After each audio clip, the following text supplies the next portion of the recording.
Ladies and gentlemen, we are live. Hello, everybody. Please come in, pull up a chair, take a seat, get yourself a drink.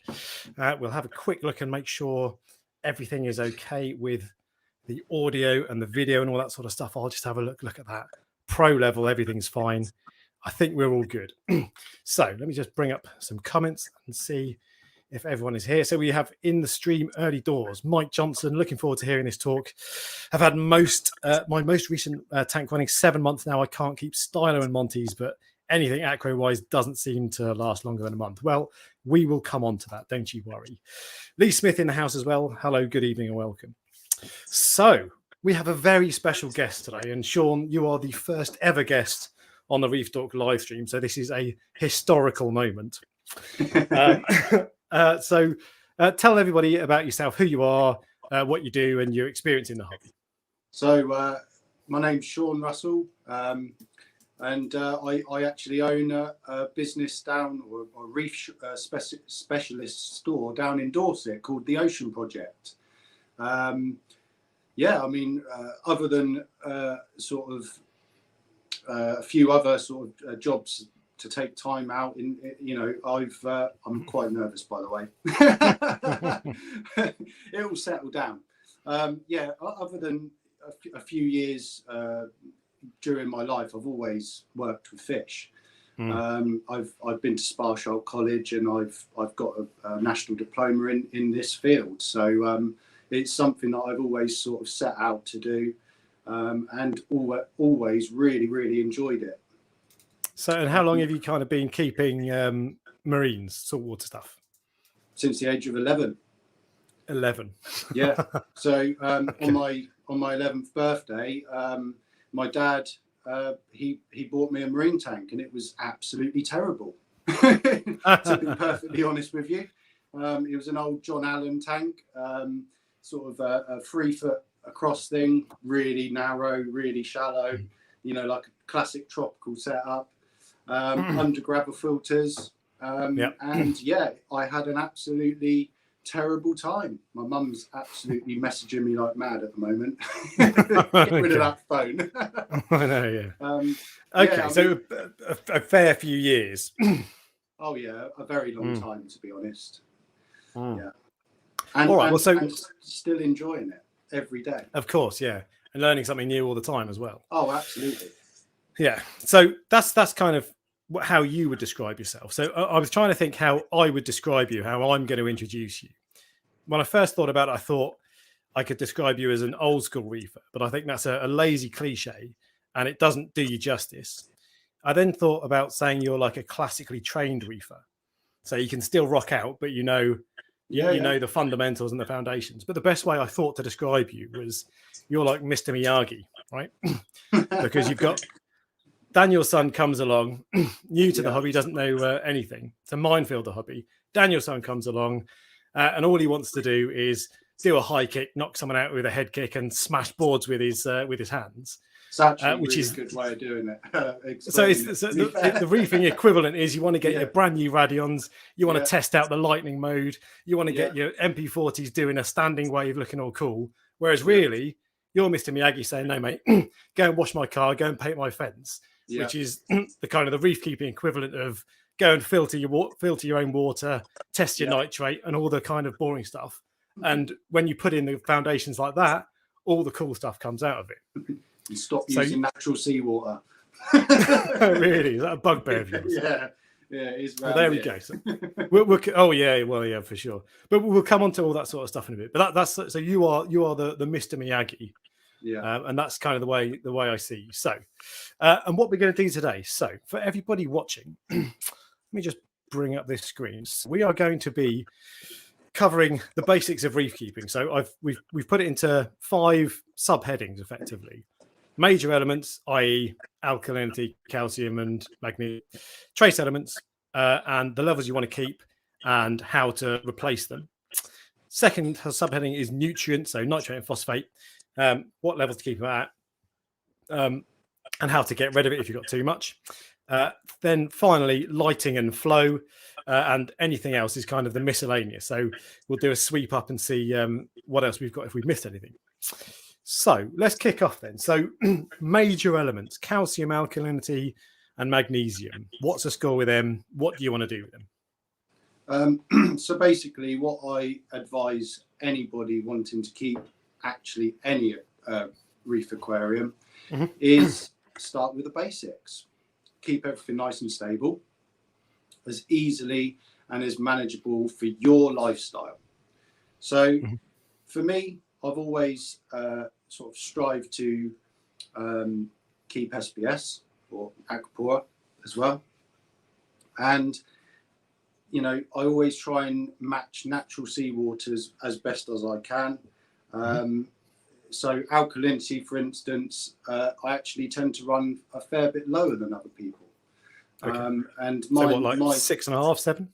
7.5 normally, to be honest. And we'll come on to maybe a little bit more in depth about these sort of levels as well later. But, you know, calcium, for instance, I'll keep at 425, and magnesium 1300 to 1350.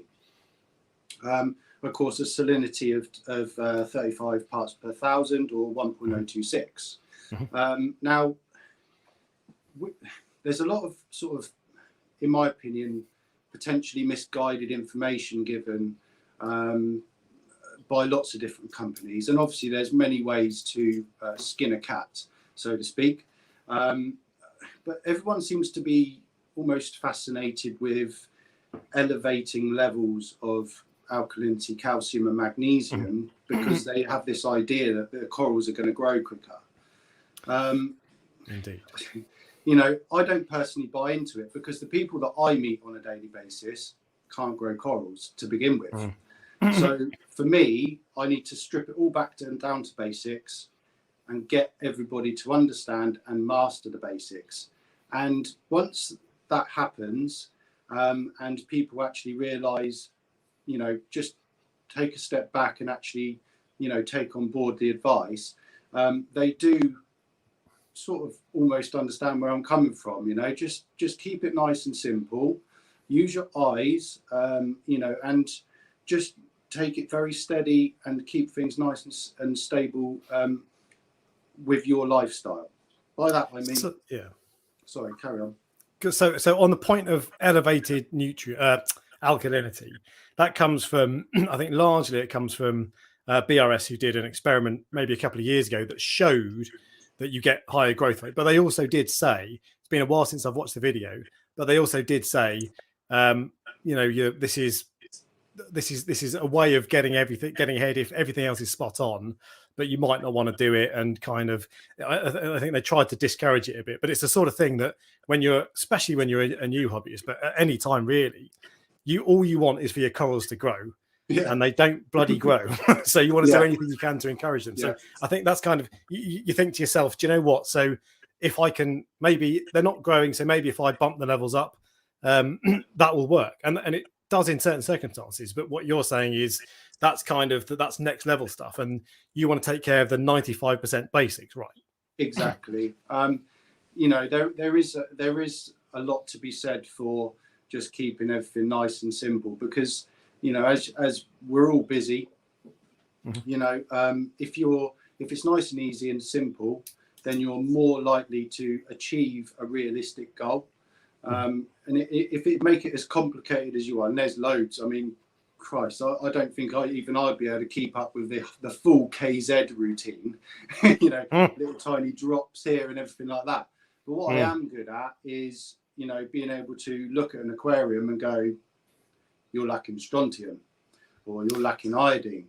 So you used to run. So you used to work at another really good shop in Hampshire, Reef Dreams. That's correct. And you ran the display tank there, and I did a video on that display tank. And when I talked with Steve about the running it and all that sort of stuff, and I referred to you as a human ICP machine. Yeah, I remember. Still get stick for that. I'm glad to hear. But and you say things like you can look at the tank and know when strontium is low or iodine. So what is it that tells you that? So realistically, I'm mainly looking at health and coloration. And for some people, it might be actually quite tricky to be able to identify when an acropora or SPS in general are looking unhappy. But the main things is pretty similar across the board for all corals. Are the polypus extended? Do they look fleshy? Do they look colourful? Are they dark? Are they really pale? Now, you know, over the years, and I guess this is part of the old school reefer in me, there was a lot of trial and error because I didn't really know myself what I was doing, and I thought, well, I'll give this a bash. And I actually remember going down to Reef Dreams. This is before I worked there, and I said to Steve, "Oh, you know, colours on my corals aren't looking too great. You know, what can I do to sort of bring this on?" And he went, "Yeah, have a go on that." It was Zeospur, which is basically copper in a bottle. Oh, really? Okay. Yeah. 48 hours later, I was doing 100% water change, absolutely bricking it, because my 6 foot by 3, effectively full grown out SPS reef was white. You know, looking very unhealthy. You know, I'd obviously overdone it. I'd done something wrong. It's not how it was meant to be used. But it was all like part of the learning process for me, a trial and error. Do you know what? That's a really good point. That brings up a good point, because a lot of the time people, and I've gone through this myself, I go through it myself regularly still. You'll get a new product. So I tried Tropic Marine Elimi NP about 2 years ago to control phosphate and bring it down a bit.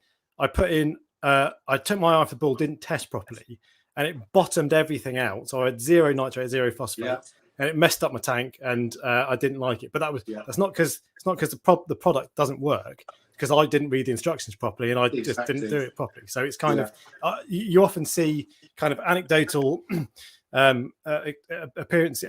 experiences from people saying, "Hey, look, I tried this and it didn't work." And actually, I reckon more often than not, it's user error, and I very much include myself in that. Yeah, I mean, sorry, there is an element of that, but also I guess I'm the guy that sort of goes, "What happens if you put a little bit more?" Yeah. And don't advise anyone to do that, but there is a few things which I will share with you. Probably I haven't got the list of which, the itinerary or whatever, but later on as we go along, about my sort of patented souping method. Which is very popular. But yeah, kind of forgotten where we are now. So we've jumped around a bit, but look, there's a comment from Peter Hughes. Peter, thanks Hughes. for coming. You know him. There we go. Yeah, he was in today. Bought some lovely pyramid butterflies off me. Lovely fish. That's a really young nice photo, Pete. So what he's saying is that he moved from high alk and low nutrients to lower alk and higher nutrients. I don't know what he means by higher nutrients, but I get the idea generally. Everything started to come together. Swap from purple bucket, which is Red Sea 12 DKH salt, maybe, to blue bucket, which is about 8, I think it is. Never look back. So a good example there. Basically, to say on to that, Pete's been struggling with dinoflagellates for ages. He's got a lovely Red Sea Peninsula 650. Good choice. Yeah. And basically it's in I want to say like a conservatory, but it's got one of these sort of electric sort of blinds, Velux blinds that goes over the top. And basically his tank's being battered by natural sunlight. His nutrients were very low.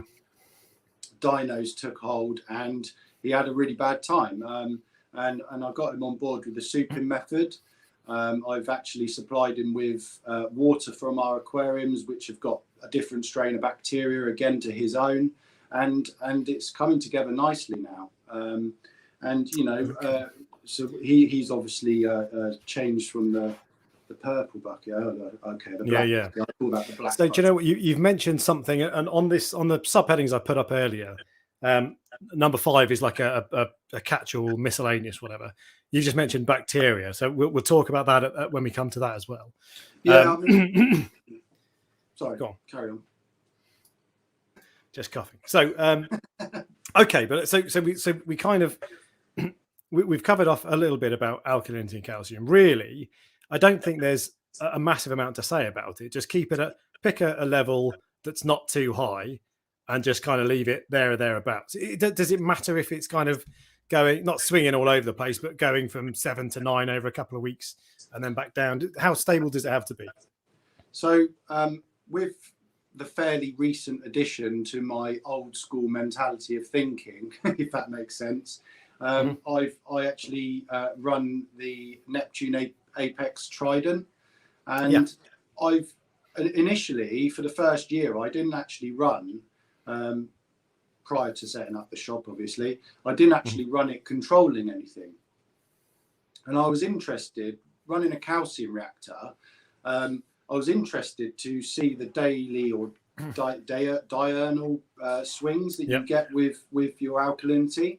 And I actually wanted to know realistically whether these testing devices were actually picking up alkalinity swings, or whether it was actually to do with pH, but I still not got to the bottom of that just yet.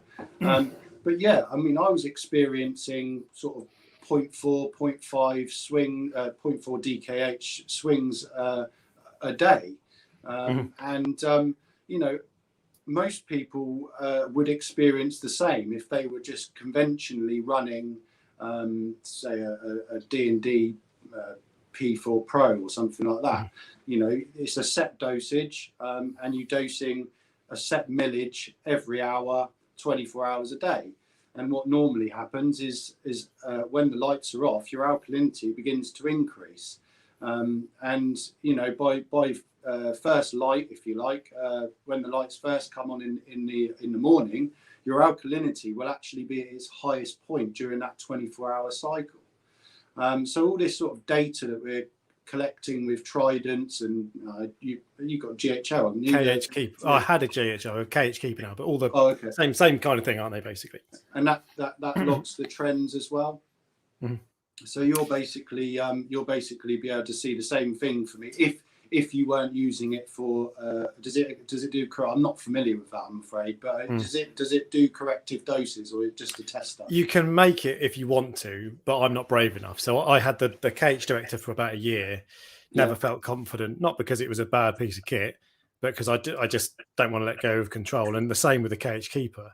I ended up having problems with the KH Director, but the KH Keeper I haven't had problems. But I still don't. I'm not going to let it control my alk, because if it goes, in fact, every now and then, what did I have? I came down in the morning one day, and it just the tank was cloudy. So I did a water change, chucked in a load of carbon, looked later, and it was cleared up. I think it was probably a rock flower anemone, seeding the water. Yeah, exactly, or something like that. But that made that, whatever it was in that, my KH Keeper did a test, and it read the alkalinity as like 14 DKH when it was supposed to be 8. So it's that sort of thing that you can't blame the monitor for it. It throws it off, and to be honest, if it wouldn't have caused any problems, because it would just tell me it will retest, so it's not an issue. But if something like that were to happen, I'd rather do it myself. So. Yeah, I see what you mean. Well, I mean, my Triton actually has full control of my system now. Oh, really? Yeah, it does alkalinity, calcium, and magnesium. But I will say, you know, I think you're probably going to be playing with yourself in the future. Steady on. No. Playing with myself. It's not that kind of live stream, Shaun. Kalkwasser. Yes, indeed. So I actually am a massive advocate of Kalkwasser, and have been for many years now. Because I generally like to use a calcium reactor for my sort of major foundation element sort of supply, I've always had or suffered with low pH.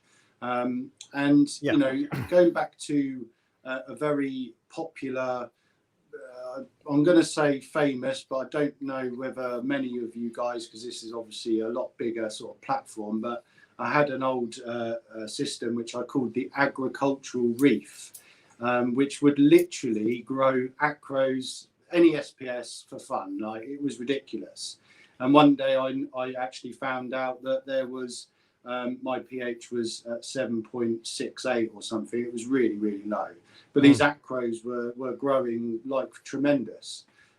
So I started the addition of the Kalkwasser, and I ran it through my auto top up with a calc stirrer, and suddenly I was unable to keep up with the growth that I was experiencing. This is a big tank, and I couldn't deal with that much growth. So I actually started. So because you'd started out using Kalkwasser, it skyrocketed. Yeah, okay. Absolutely. And I was, I mean, back then I was using like this little pen, like pH pen.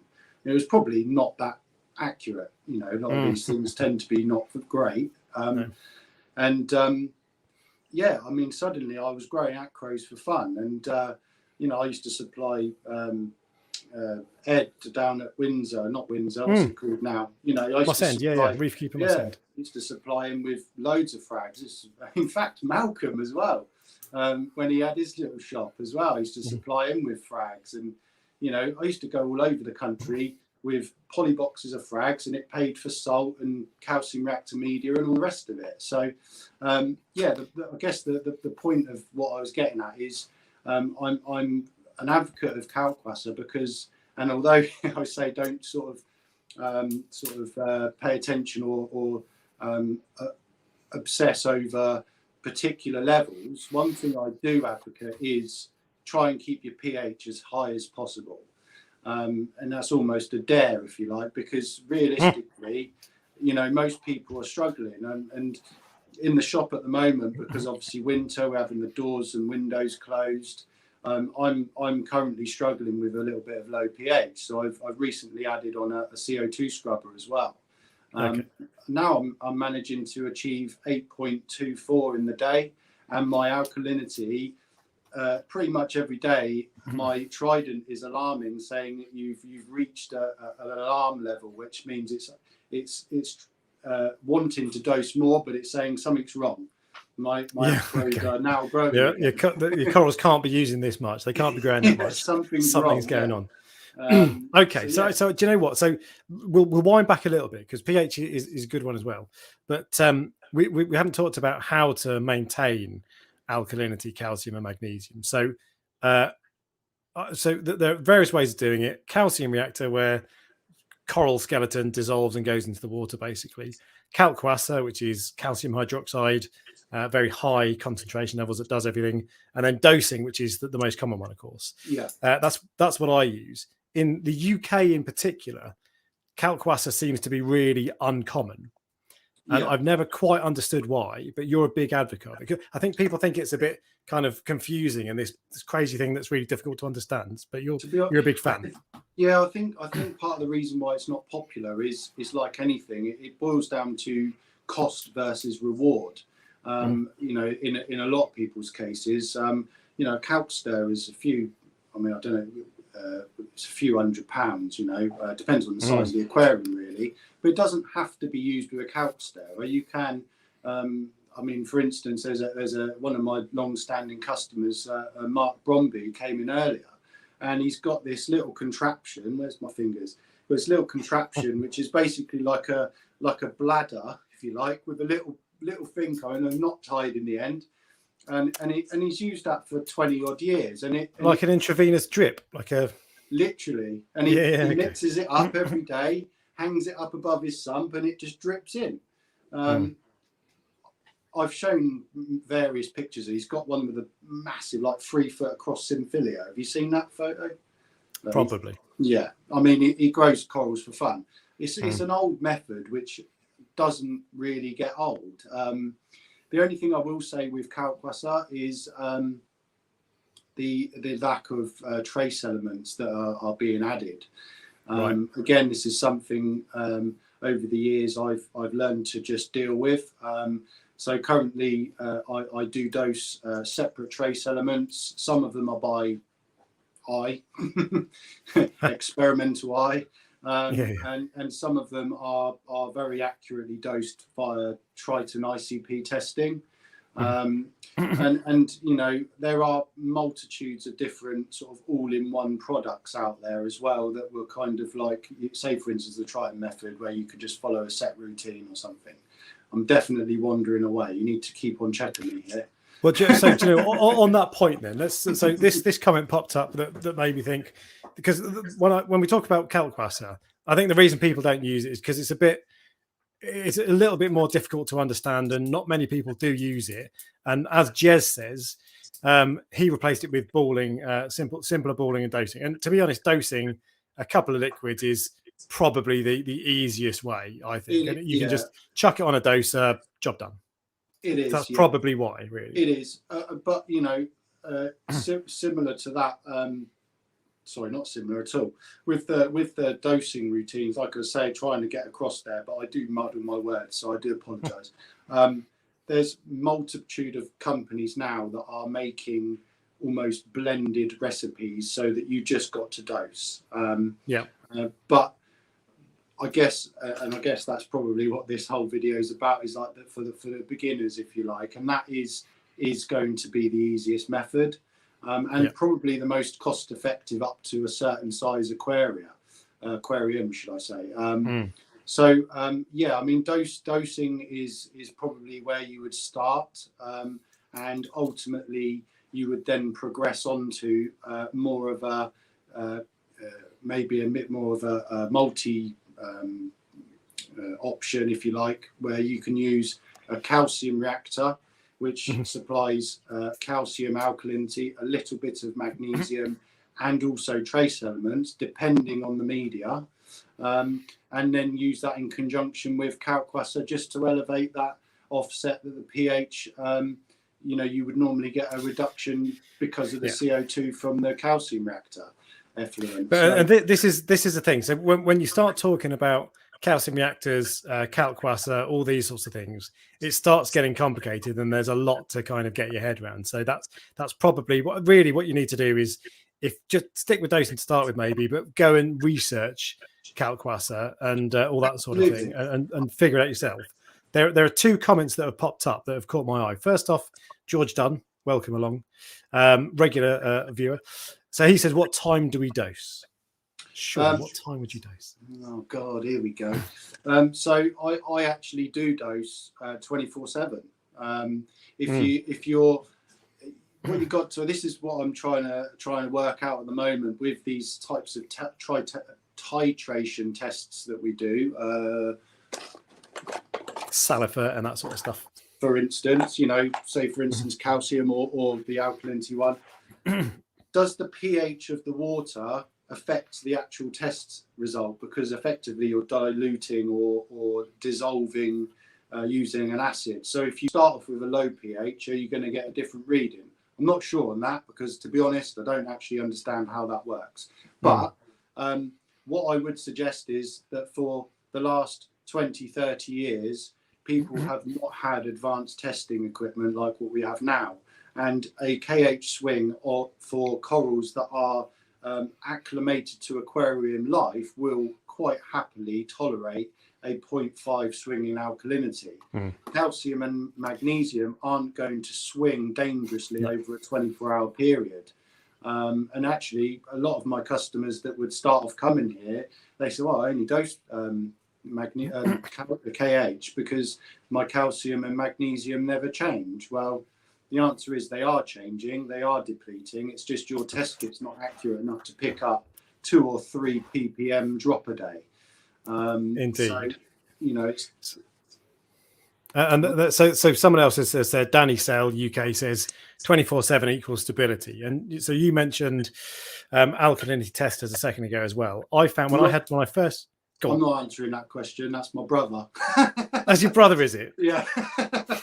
Welcome along. Bit of nepotism here. He's been in and sniped me. Actually, he had an absolutely banging tank a few years ago. He called it the fish blender. He had all sorts going on in there.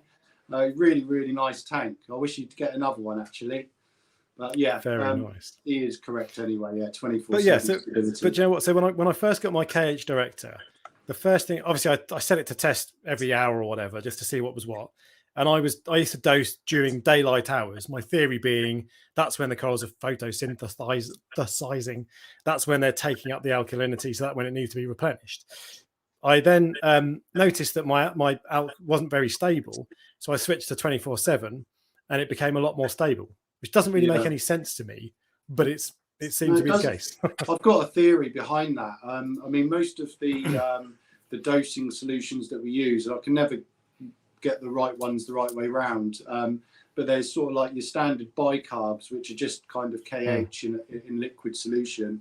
But there's the other types which basically really do buffer your pH as well.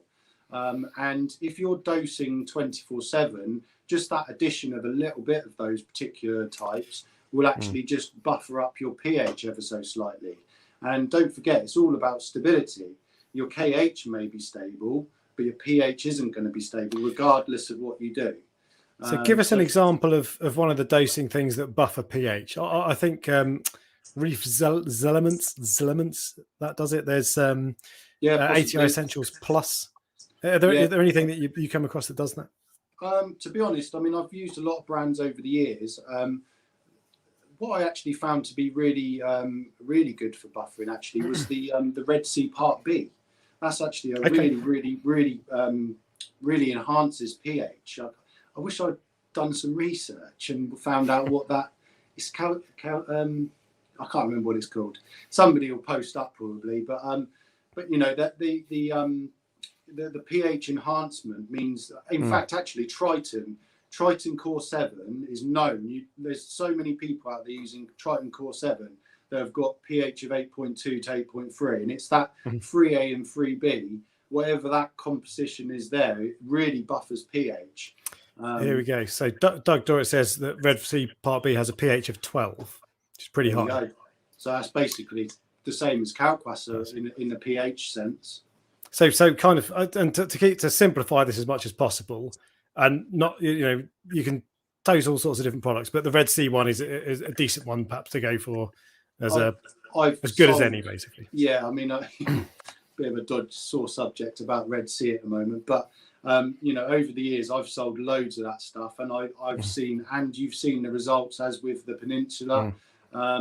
It's good gear, don't get me wrong, but there's so many ways to run a successful reef tank with lots. I'm actually half tempted to get the Reef's Elements in stock. Actually, I've kind of enjoyed meeting them up at the Aqua Telford show a couple of months ago. Isn't it? Jose. Yeah. Met him a couple of years ago. He gave me a couple of really nice corals. Anyway, so that's kind of, I think we'll try to keep it moving.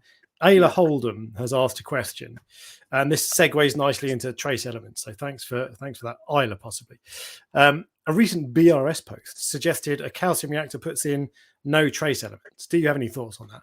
That sounds like, well, I wouldn't say rubbish. That doesn't sound right to me. But what do you think? I can kind of understand to a certain extent that that is actually true, but it depends what you class it as a trace element and not a macro element.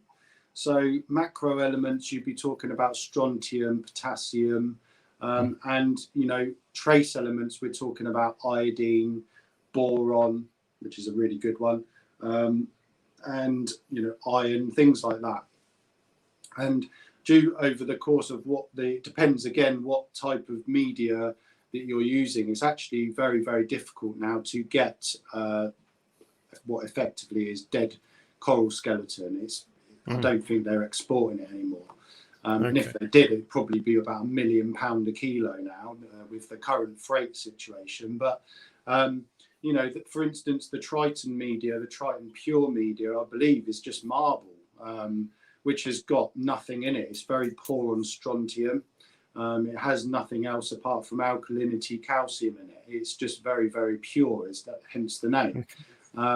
So when dosing, when running with a calcium reactor, previously I've used dead coral skeletons, actual ones that maybe I've perhaps killed. Big stylo colonies that grow so fast that they often sometimes die from underneath from lack of flow, what have you. Just put them in the calcium reactor and reuse them. Why not? Free media. Exactly. Okay, so there's one thing, just get to inch up the flow. So Jez talks about the type of media reactor, but I put your comment up because I wonder if you're Jez from Exodus. It probably is Jeremy Simmons, I would imagine. Exactly right. Yeah. So I just see, I saw a couple of comments and I just thought, oh, I wonder. Hello, It welcome along. It might not Thanks be. for joining us. But yeah, anyway, so there was okay, so let's talk about, we've done kind of major elements: calcium, alkalinity, magnesium. Trace elements then. So trace elements are iodine, strontium, boron, all sorts, dozens of these funny little minor things that I think. So my view on this is that as a beginner, you don't really want to concern yourself with trace elements, and you could probably forget about it for at least for the first year you're in the hobby, and concentrate on the other things. But where do you stand on trace elements? I actually believe that trace elements are massively important through the whole stage, and it depends how, I guess, invested you are in wanting to know or wanting to learn. It is Jez. It is, yeah.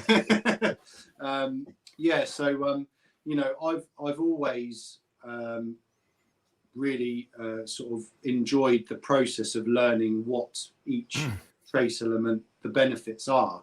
And some of them are really, really visual, So for instance, Montiporas really love a bit of iodine.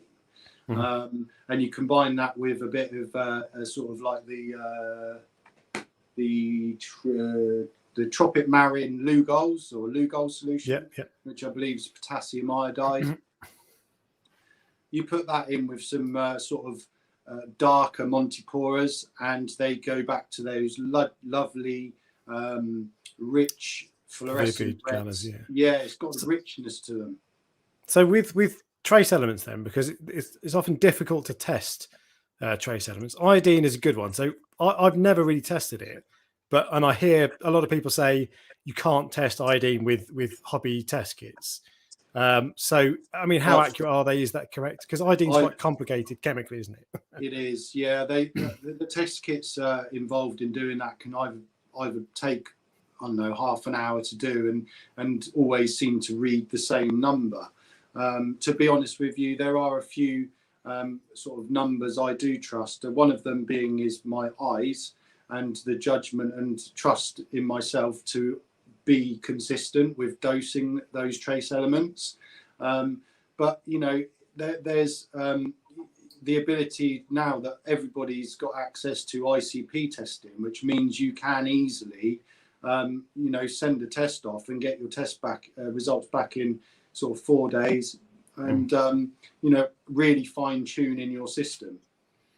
So with and this is, you can see things by eye. So you can look at a Monty and go, that needs a bit of iodine, or you might look at something and go, there's not enough red, that's strontium or whatever it is. So that's you having a million years of experience. Exactly. As a new reefer, you're not going to know that. So how do you know what you should be doing with trace elements as a newbie, or is it something you just need to develop your eye? I'd love to be able to turn around and say, I can sell you this test kit, sir, or madam. But I just find those types of test kits often are very unreliable. And other than me gaining a bit of a few quid for a test kit, I don't really think it's going to be that useful. And there's many products out there. I mean, I take in, for instance, the Tropic Marine, got to get this right away, A- K plus or K minus. There's bottles of trace elements, but there's two, aren't there? That's right. There's two, and they're very, very. What's the word? They're just kind of like blanket effect, if you like, with trace elements. So there's like an average amount of each trace element for an overall effect, rather than a specified, tailored to your particular aquarium amount, which is what the Triton method would be. With Tropic Marine, they're sort of like, well, we'll put a little bit of everything in there, and your water changes will take care of the rest, because it will even out. If you've overdosed slightly on strontium, your water change will bring that down, and if you're slightly low on your iodine, and your water changes will bring that up slightly, and it kind of, you end up with a happy average, if you like. With products like the Tropic Marine stuff, you've got two bottles, and in theory, and the same with Red Sea and various other, in theory, they are tied to your your tank's consumption of your major elements, right? So in theory, you Yeah. should be able to work out how much alk you're using, and therefore how much trace elements you need to dose. Is that probably a better way to, if you don't know what you're looking for? Yeah, and those types of methods, like what you described there, like the Red Sea one, it's got you dose based on your calcium consumption. They couldn't be any easier, to be honest. And there's loads of people using it. It's really successful. Yeah, that's always going to be an easier. But again, like I say, it's more of a happy medium. But that's what people need, is to get corals growing. I guess we're kind of touching borderlining now on coral coloration as well, which kind of may or may not lead us into the next bit. That will go in very nicely into nutrients, which we might move on to, because otherwise we'll be here all night. Because to be honest, with these 5 topics, you could spend hours on every one of them. So I do apologise as well that I kind of rabbit on and lose where I'm going as well. It's because that's my job to rein you back in again. Yeah, come on. So, but all right. So we will move on to nutrients next thing, because that's the next thing. But trace elements then. So because trace elements are often seen as for coloration, but they're also important for growth. So what do you get from trace elements? Is it health, coloration, growth? What is it? I think you just generally just achieving near natural seawater levels. You know, there's a lot of, not just for coloration. It's not like you put this in and that does that color. It does that color because it's enhanced the overall health of the system as well as just the coral. And you know, there are some things which I dare say in the chemical makeup of a coral is exactly needed for that. I mean, strontium is definitely one. I remember growing some really big acro stags before that were so brittle, the wave makers were almost snapping. And I did a test with strontium and it was very, very low. And that was going back, you know, good 10 years or so now. And back then I kind of was looking on the internet, discovered kind of Randy Holmes Farley's sort of write up on chemistry, and was like, I'll absorb some of that. And you know, it just helped me progress into understanding a few little bits and bobs. And you know, some stuff I kind of have forgotten about over the years, and then revisit it and go, hold on, I've already learned this again. All righty. There's one question that's popped up, by the way, that came up earlier. Paul Knapp says, I don't know if he's put something that the YouTubers blanked out there, but anyway, he says, what calc do you recommend? Now, the calc I would recommend is just go on eBay and buy calcium hydroxide. Am I allowed to? £2 am I allowed to? Am I allowed? You can say whatever you want. You can plug a product. You can say eBay, whatever. What about? Okay, I've got a way around this. So on the shelf here, we've got D&D calc glasser, because I run a Deltec calc stirrer. But somebody did drop off a 25 kilo bucket of calc powder, which may or may not come from an online pharmaceutical company, which because it's calcium hydroxide is my understanding, and correct me if I'm wrong, I've never even used the stuff, but calcium hydroxide is calcium hydroxide. I'd imagine there may be different grades of it, but it's the same stuff, right? There's different purities, to be honest, and the stuff I use, I mean, it doesn't say on the back of any of the other packaging for aquarium use ones how pure they are exactly, but I know the one that I use is 98% pure. Whatever the other 2% is. Was that the DD stuff? No, this was the gifted ones for me.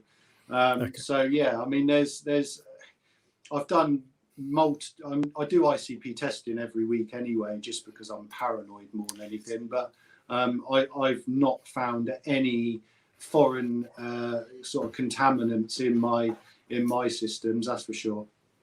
So that answers a question that I just saw pop up as well. Again, Isla, if ICP testing is the way forward, which is a whole discussion in itself, what kind of frequency are people doing? Monthly, 6 monthly?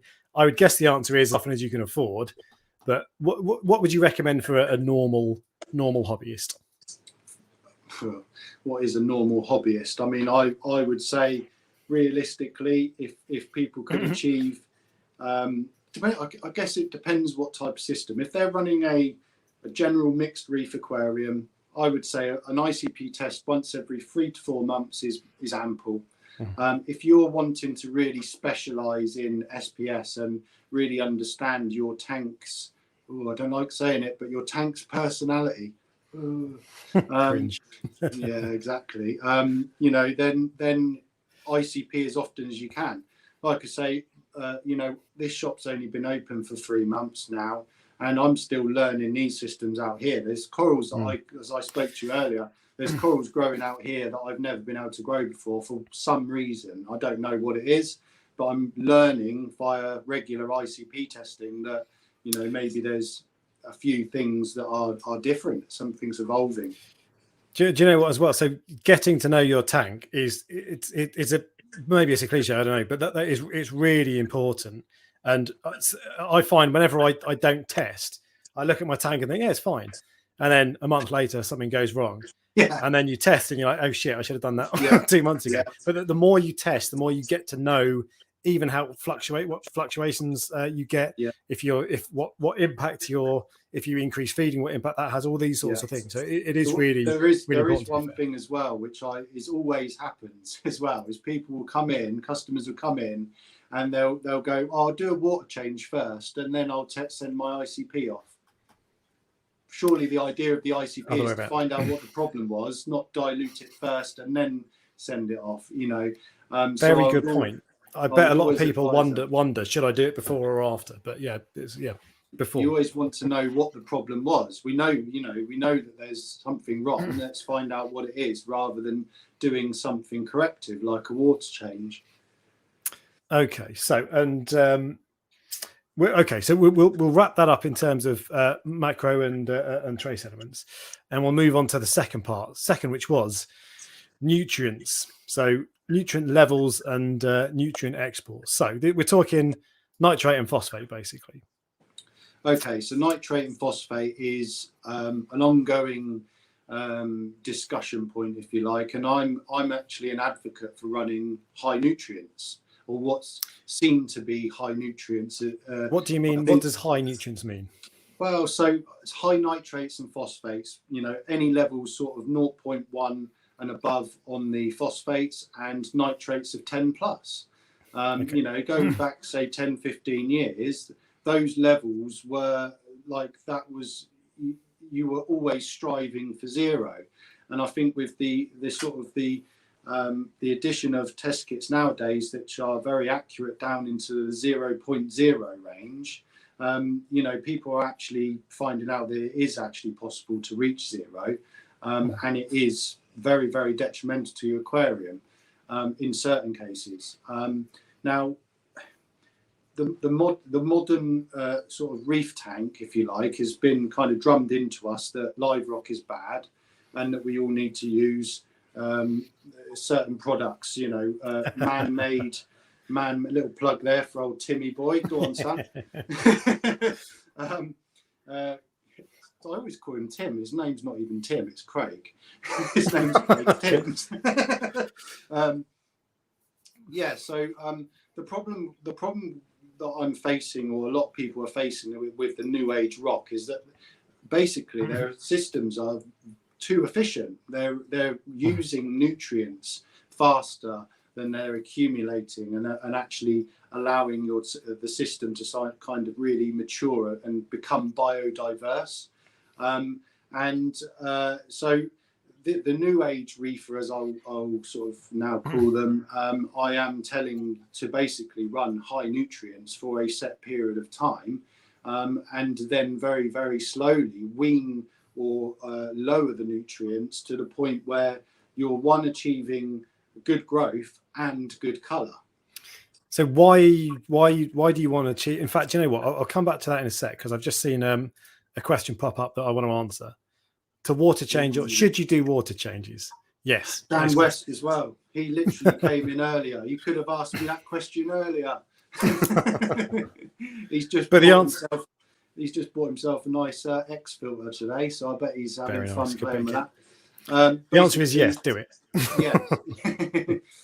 So to water change or to not water change, In an ideal situation, I actually believe that that doing water changes is long-term a much better approach.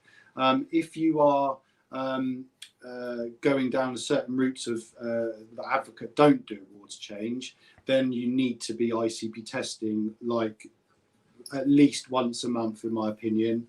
You know, like I said, at the moment, I'm doing an ICP test on my system every week, but I'm also doing water changes. But then I've also got these mucky things going in there from multiple people. And, you know, contaminants can and do happen. So I'm just basically making and sort of safeguarding that my system is safe from contaminants. But, you know, in answer to Dan's question, if you're not going to do a water change, then you need to be absolutely on point with trace elements. And realistically, that is what it's all about. So going back sort of 2 steps, trace elements are absolutely massively important, especially on a system where you're not doing water changes. All right. So, okay. So you were just saying that, so high nutrients, what you recommend is that people for a period run phosphate of 0.1, say, and nitrate of 10 parts per million. So Yeah. why is that? I think you know why. The dreaded dino. So again, you know, you expect, a lot of us expect a lot from our aquariums too early.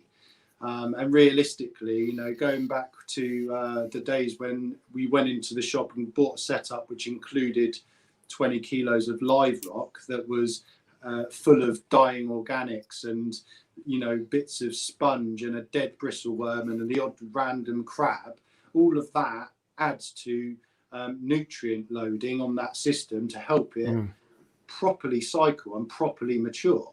It's really easy now to I'm not, well, I've kind of got some products here, so we had a conversation about this earlier, but you know, this is basically instant cycle. That doesn't mean your tank's mature though. And so if you've got, back in the day when you had live rock, you had die-off that would contribute to that, whereas now everybody uses dry rock, and you're not getting that. So you need to do something about that to replace it. Yeah. So my sort of thinking in a very sort of basic terms is as I look at what actually happens in nature, and you know, everything kind of starts off in the ocean from kind of phytoplankton really, and you're kind of missing that link between live rock, you know, a live rock cycle and dry rock cycle. You put live rock in, you get the die off, that nutrients then feeds spores of phytoplankton that come in on the rock, that then blooms, copepods take over, and you get that kind of a mini microcycles within a cycle as your tank kind of progresses. So with my sort of method of maturing or cycling and maturing an SPS reef in particular, I have to do it artificially. So I have actually got a few products here which I would like to share with you, and this includes my sort of famous souping method. So especially if you're going to use sort of man-made rocks, there is a separate one for live rock if anyone does want to, but I'll do this one. So my souping method involves adding a reasonable amount of fish on day one, with the addition of an instant cycler. You know, I've got the Fritz bacteria here, and that's day one. Up to day sort of 4, then I will start loading the system with phytoplanktons. Now this is just like the easy booster one. I've used lots of different ones, including the Nios live phyto as well. It's very good. Stinks like eggs though sometimes. And what then I'm trying to do is I'm trying to start the introduction of and population of copepods, pod life. Okay. And that will help any diatom blooms. They will feed upon that, which will then encourage the pod cultivation through the different stages, which will prepare you for the next stage, which is where the actual souping, as I call it, comes into play.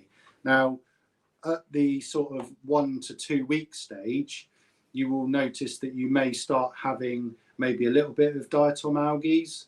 And it's very important at this stage not to panic and go Robophos or phosphate remover or water change or anything like that. Leave it alone. You want to raise those nutrients up. So rightly or wrongly, and probably against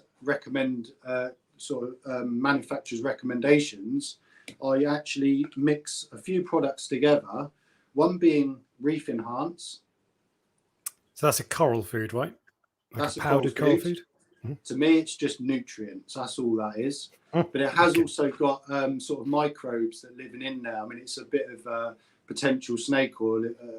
If you read the back, it says, don't look at it under a microscope because you won't see anything. Well, apparently there's millions and billions of microbes in there. And to be honest, whether it does or not, it works. The next one is Live Rock Enhance, which definitely smells like Horlicks.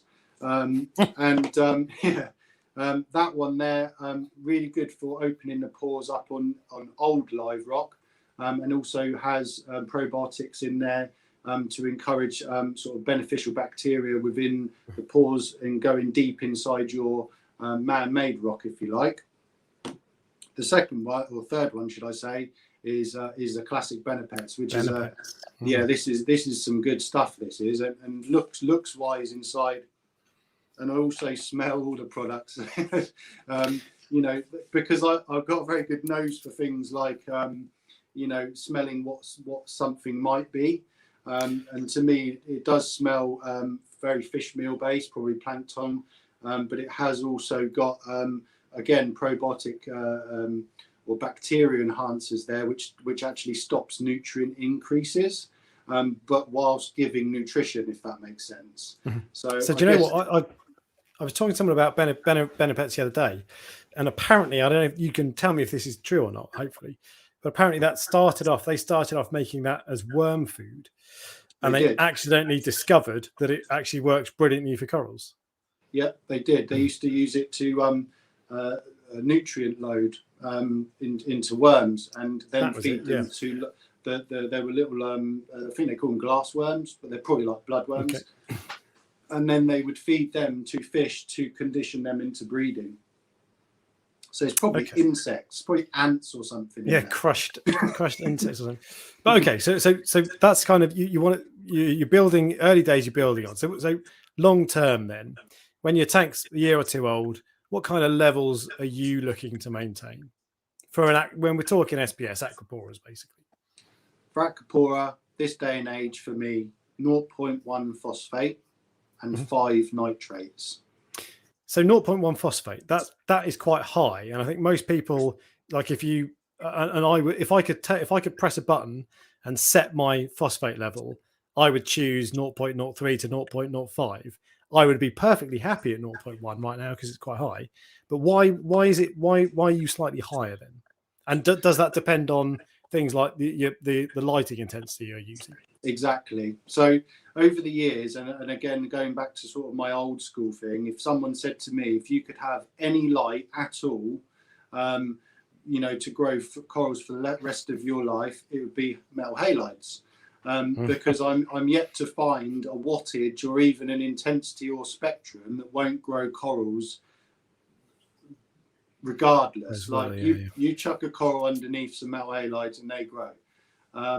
And I believe that, with some sort of science to back that up as well, is that with the addition of new age LEDs, the corals just aren't used to that type of radiation. So they need to be conditioned into dealing with it, which I guess as a retailer and supplier of maricultured acropora, is kind of my job to basically condition these what are very sensitive corals into dealing with an unstable, as far as they're concerned, environment. Weird lighting.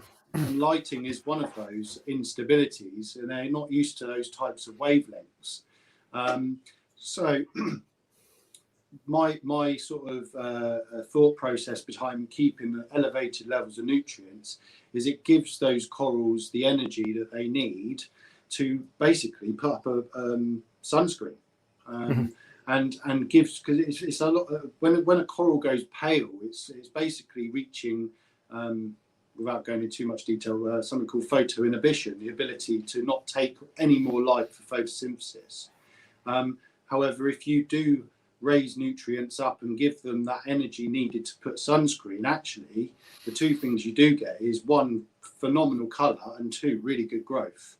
So that's a really important point, actually. So this was another thing that it came from a study Dana Riddle did, which you and I have talked about before, and this was published by Bulk Reef Supply, and they often talk about keeping your par for SPS between, I think it's 200 and 350, or 250 to 350, which is probably pretty sage advice. And if you look at the worldwide corals tank, that's what they do. And I mean, I think we'd all be happy with a tank like that. But you can, there are plenty of people who run stronger light than that, 500-600 par maybe even. Yeah. And this is how you do it. That's kind of, if you had zero, very, very low nutrients, you're going to bleach everything. But what you're saying is, if you've got higher, it allows them to deal with stronger par and turn that light energy into growth. Absolutely, into growth and colour pigments as well. I believe that the colour pigments are some sort of like, way of a mechanism of coping with the intense light, a byproduct, if you like.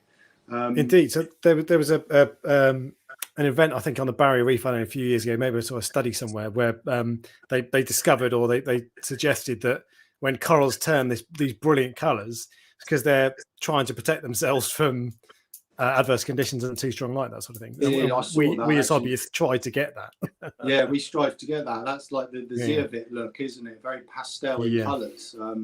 Yeah, basically, one bit of advice, I guess, on that sort of subject, I would say, is the lower your nutrients, the lower the light intensity, and also subsequently lower your alkalinity as well. Your nutrients, lighting, and foundation supplementation are very closely linked. So if you did go, for instance, with the advice, or you wanted to strive for this ultimate growth, whatever the BRS TV were promoting with, say, was it 10 or 12 alkalinity, something crazy like that, you would actually benefit from really high nutrients, sort of 0.1, 0.2 phosphates. I'm not saying everybody's going to achieve fantastic results, but I can tell you right now, and for the last 2.5 months, certainly, my phosphates in my systems out here in the shop here have been 0.2, 0.25, and my nitrates have been 25, 20, 15. They're slowly coming down now. And you've seen for yourself what sort of colours I'm getting, and the growth as well. The results speak for themselves. I do actually run quite a lot more light, I would suspect. I've probably got approaching twice the amount of recommended radians is what I should have on that aquarium. But the idea is that I actually run. Is that for par, or for just for coverage though, or both? It's actually for both. So, like I touched on earlier, it's kind of, I feel it's my responsibility to supply hobbyists with corals that are fully acclimated into aquarium life. And if that means I lose 1 or 2 corals over the time being, I'd rather that was in my care, where I could professionally try and actually save them. And part of that process is, first of all, to get them healthy, to ensure that they're pest-free, completely pest-free, and rebase them out on a tile or whatever I'm using at the time. And that then brings me on to the cooking phase of starting to increase intensity of lighting. And I'll generally run just a blue light spectrum when they first come in at say 200 par. And then over subsequent 6 weeks later, I'll start increasing a little bit of white spectrum, and I'll give them 3 or 4 hours of white spectrum in the morning. And then actually over the 6 weeks and beyond, I will then introduce a bit more white, until I reach basically 100% intensity, and they're really cooking under sort of 450, 500 par, which is where we're sitting currently at the moment. So, you know, every day I'm looking in the tanks. I've got a couple of guys that work for me, Nick and Ryan, and when they've had their days off and they come back in, they're like, oh my God, look at that one. I mean, Ryan came in today, had a right old spend up, took loads home with him. So, you know, it's one of those sort of like constantly evolving things. I mean, realistically, I'm actually pretty new to using LEDs still, to be honest. You know, I've always used halides and T5s, but these Gen 5 Radians that I've got out here are actually kind of showing me up a little bit. Okay, so I'm just processing a request from a commenter who is fed up of seeing our ugly mugs. So I'm just getting a photo of a tank so we can put it in the background. Oh, sure. So okay, so nutrients. Have you got a picture? Or do you want me to send you I one? have. I'm just loading her up, so it will be with us momentarily.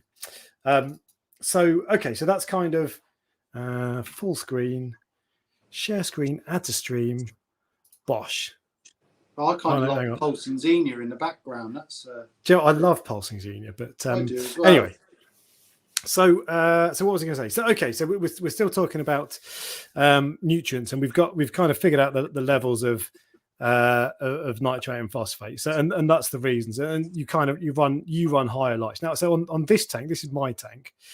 The par is around, the peak is probably around 400 at the top of the island on the left, but it's generally a bit lower than that. But I like to have a massive blanket of lights, particularly with the Evergrows. I really like, they're really good lights, but the spread is terrible. But I have you actually say the spread's terrible? Yeah. Oh yeah. If you mean for one light? If you have one light. So when I first got it, I had a Giesman Stella, a hybrid. So I had 4 T5 tubes either side of one of these. And my Zoas on the left-hand side there all started stretching up, and they're right at the front. Yeah. And they were away from directly underneath the light, and they were all stretching up. So I got a second one, and bang, it's great. And actually, I've got par of, I don't know, 250, 200, something like that on the sound bed now. But nice. But yeah, when I first had it, the spread wasn't very good. But with 2, it's much better. Yeah. I actually have relatively high phosphate. My phosphate 0.3 something at the moment. I'm trying to get it down, but I could crank up my lights. Why are you trying to get your phosphates down? Because I want. Well, so do you know what? This is partly because I feel like my phosphate levels should be at a lower point, but also because I don't feel like, I think generally coloration is pretty solid without being spectacular. I watch, I've seen your videos many times, and I actually think a lot of us that are watching are probably very jealous of the coloration that you've got on some of those corals. But this is the thing, you're never happy with your own tank, are you? I know. Yeah, exactly. And that's part of it. But I mean, so generally colours are fine. Polyp extension isn't great, particularly on some of my tenuous. And okay. I think my growth is decent. I've got no problem with it. And to be honest, if anything, I'd rather they didn't grow quite so quickly. But my growth isn't fantastic, and I feel like it could be better, particularly now I've removed about 30% of that scape. So I've got a load of new frags in. So that's really why. But to be honest, I've never been really bothered about banging the phosphate down and making a conscious effort, because it's been high for a long time. And even though I'm critical of it, it still looks pretty decent, to be fair. I tell you one thing. Next time you pop into the shop, I will give you some Kalkwasser. Leave your levels where they are. I'll give you some Kalkwasser. Make no changes to your aquarium, but watch your tenuous when your pH goes up to 8.2. If you can achieve 8.2, you watch the polyp extension on those tenuous. They turn into furry little monsters. Okay. So maybe I'm looking in the wrong place then. Okay. I personally wouldn't be looking at your nutrients. I would be looking at trying to master the basics when it comes to stability more than anything. Obviously, your tank is fairly stable anyway. Like I say, I'm fairly in tune with your tank because I see you regularly. But I actually would suggest that your pH would be on the lower side, and the addition of calc or even a CO2 scrubber on the inlet of your skimmer would ultimately make your tank more successful, growth-wise and colour-wise as well. So I have with growth comes colour, is what I was trying to say there, but my brain mangled it. Yeah. Well, that's good because really, I think most people chase, or I certainly do anyway. I'm not so bothered about growth, but I am bothered about colour. Okay. But actually, the two go hand in hand, is what you're saying. They do, yeah. When you're like going to select a coral to buy for yourself, you should always look at the growth tip for what the potential is for that coral, because that growing point is its latest addition, if you like, to being nuked by the types of radiation it's coming into contact with, whatever lighting you've got, and it will give you a great great indication as to the general overall colour. Don't get me wrong, some of the corals that we sell are crazy, like 3 or 4 colours or whatever. But if you're looking at, say, frags, and you see some sort of like small brown ones or slightly green, like greening out is very similar to browning out. That generally means an unhappy frag or a coral is it could be greened out or browned out, but it could actually just be that it's finding its feet from being chopped off of or fragged away from its colony, which was supplying it with everything it needed, and it was just a little limb, and now it's got to fend for itself. Okay, because frags always look different from the mother colony, basically. The end Always, product. yeah. You always see a frag, and every time I see a nice SPS frag, I think, well, it looks amazing, but what's it actually going to look like? Yeah. And sometimes, to be fair, they do look pretty similar, but often a little yeah. frag will look much better, won't it? There's some coral. I mean, there's loads of latest fads out there. I mean, whether rightly or wrongly, for me to say this, there's always going to be the latest fad coral that everybody wants, whether it's for the name or the color or whatever it is. And I'm the same. And since the addition of the old orange glasses, my mind's been blown. Mainly because they don't work under halides for a start. They just don't give you the same effect. But with the what I'm trying to say is don't be fooled into walking past absolutely beautiful corals because there's a named one next to it. Because I guarantee you, if you weren't shown those corals to be what they were named, you'd walk straight past them and buy an Acropora valida because it's absolutely beautiful purple with bright yellowy green, neon green polyps. Buy a coral for what looks nice, and take advice from people like myself. If I say this coral's going to grow in this shape and this, I like, for instance, your tank, in my opinion, you need a nice big hoaxamai on the back left there, big Acropora hoaxamai, big blue stag. I think that would set off that corner of the tank. So funnily enough, I don't know if it's a hoaxamai, but I have a blue stag that's, you can't see it, but it's at the back.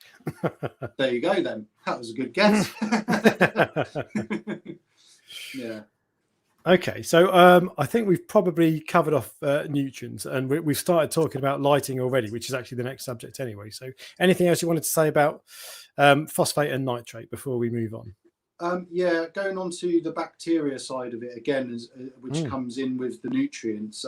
It's important to understand that coral nutrition and feeding, in my mind and experience, is very dependent on strains of bacteria in the aquarium. So if you've got high levels of nitrate and phosphate, you can actually add in certain strains, and I've got one here which is called Zeobac, but there's loads of them. There's a nitrobiotic as well, which is another good one. The idea is that the corals can actually get a constant supply of nutrition Hang on, I'm You're trying to do something. you're playing solitaire in the background. That's I not was trying to do something clever and messed it up. Carry on. Sorry, I interrupted you. Basically, the corals are getting a huge amount of nutrition from bacteria who are living in the aquarium, and they actually will attach and bind phosphate and nitrate within their structure, which is then being absorbed / eaten by coral polyps. And that is a method in which nutrient reduction can occur in heavily stocked aquariums. So that's talking about this. There's a what's the Tropic Marine Illimium P and Bacto balance? There was a really good live stream that Lou Eckers did with Reef Dudes where he explained how their carbon dosing works, and basically that was it. You dose this stuff in, and it makes the phosphate accessible to the corals, so the corals eat it and they're like, delicious, and then they show better colors and stuff. So it's like there's phosphate in the water. Coral needs phosphate. Coral can't take phosphate from the waters, but it uses the bacteria as a carrier, and it really does work. And it's pretty much what the whole sort of principle behind the zeolite method is, which is encouraging bacteria to consume phosphates and nitrates. And a side product of that is that it's food for your corals. It's a way of importing those nitrogen and phosphorus sources into the coral tissues. Righty, so I'm going to try to do something clever again. We'll see if this actually works. It might crash the entire live stream. There we go. That's actually working okay. So this is a video of the tank that I might have to redo. But so that's that. Can you achieve that without carbon dating then? Getting your corals to eat the phosphate, basically. Absolutely, you can. And it's just about having the right bacteria strains, and that takes time. We've all we'll say we all, but a lot of us recently have sort of had to start giving it the billio with this sort of stuff. I bought some of that off you the other week, didn't I? And I've been started dosing that because my nitrates were bottoming out. Exactly. You can basically control your phosphates sometimes by dosing just nitrates and not using any phosphate remover, and it's just down to tuning into the right types of bacteria, adding regular top-ups and multi-strains of bacteria, and getting them to actually assimilate the phosphate and nitrate and passing it into the corals. Okie dokie. So we'll catch up with a couple of corals and we'll move on. So orange glasses equals mind blown. I love orange glasses. They're wicked. And I'm going to self-indulge for a minute. What a gorgeous tank. Well, it is. Oh, you're embarrassing me. I'll stop. Oh, no, please. No, stop. Nice. Oh, no, not more. No, please stop, guys. No, you're embarrassing me. Hi, guys. Chet. I have a 90-litre tank. I would like to start SPS. I don't dose at the moment. What will I need? Shaun, what do you need? In my this is actually quite a common one, and it'd be interesting to see if this is the guy that came in earlier, actually, because he's one of your followers. He speaks very highly of you, Mr. Dork. Good reason. Yeah, well, absolutely. But he did also say that my head is slightly shinier than yours, so yours is shinier than mine. Bloody hell! Yeah, that's good going. Side, You've got a natural smattering of hair though. It's like a cue ball. This is anyway. I digress. So basically, if you want to keep SPS in a 90-litre aquarium, do it. All the principles apply the same. Stability, not chasing numbers particularly, but keeping them stable and within acceptable ranges. Now, one particular sort of dosing routine that I'm setting people up with for these small aquariums is one of those cute little, where's my finger? One of those cute little D&D P1 Pro dosers and the Tropic Marine Alpha Reef. Job done. Yeah, okay. Yeah. It's got alkalinity, calcium, magnesium, and all the trace elements needed to grow a coral. All you've got to do then is test for your KH certainly daily in the beginning, whilst you're dialing in and getting those figures kind of stable. You're evening out those peaks and troughs,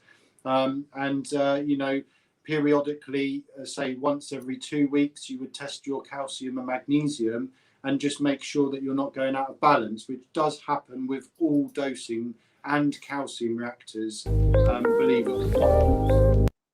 Oh, hello. I've got music. Have you? I know. No, I've tried to be too clever, and it's backfired. So let's just get rid of that. There we go. Shush. Yeah, In fact, there we go. We're okay. I've got rid of the music. We're back on. We're back Sorry. on. So small tank. Yeah, small. Yeah. I think I covered it pretty much there before we had technical difficulties, possibly. Yeah. So yeah, basically, dose. Yeah. I would just dose on the small aquarium like that, just the alpha reef, and it's all you need to look at, really. So regular water changes, always regular water changes, weekly. Regular water changes and alpha reef. I do like alpha reef. It's very it's just easy, and you only need, like you say, you need to buy one doser, so it's cheap. Yeah. Although the stuff's actually quite expensive, but when you're using not much at all on a small tank, doesn't matter. Yeah, it doesn't matter. 20 quid for a litre of it or whatever it is, and that lasts you on that size tank probably 3 or 4 months. So we'll move on to we kind of got into lighting anyway, but we'll move back onto that in a sec. But one more comment from Recognize, another regular commenter. Welcome along. I just bought 15 SPS corals for my 5-month-old 100-gallon reef. First corals in there. Any advice? Alk 9.5, Calc 400, Mag 1250, nitrate 10, phosphate 0.08. So first of all, I can tell from that, I would probably suggest that you are not using Red Sea Black Bucket. I'm tempted to say actually stay with what levels you've got if that's what your tank's been stable at for 5 months. Because any change in the aquarium is bad realistically, unless it's something significant. Our pH increase is actually quite an instant sort of a relief, if you like. But what I would personally do is I would reduce down that alkalinity to at least 8.5. I'll probably leave it at 8.5 with your nitrate level of 10 and a 0.08 on the 4 PO4. Calcium, try boosting that up to about 440, and your magnesium go up to 1400. 8.5 alk, 440 calcium. Yeah, that for me would be a nice balance. And then I would try and balance depending on what lighting you've got. You could comfortably beast your Acros SPS with sort of 300 par, no questions asked.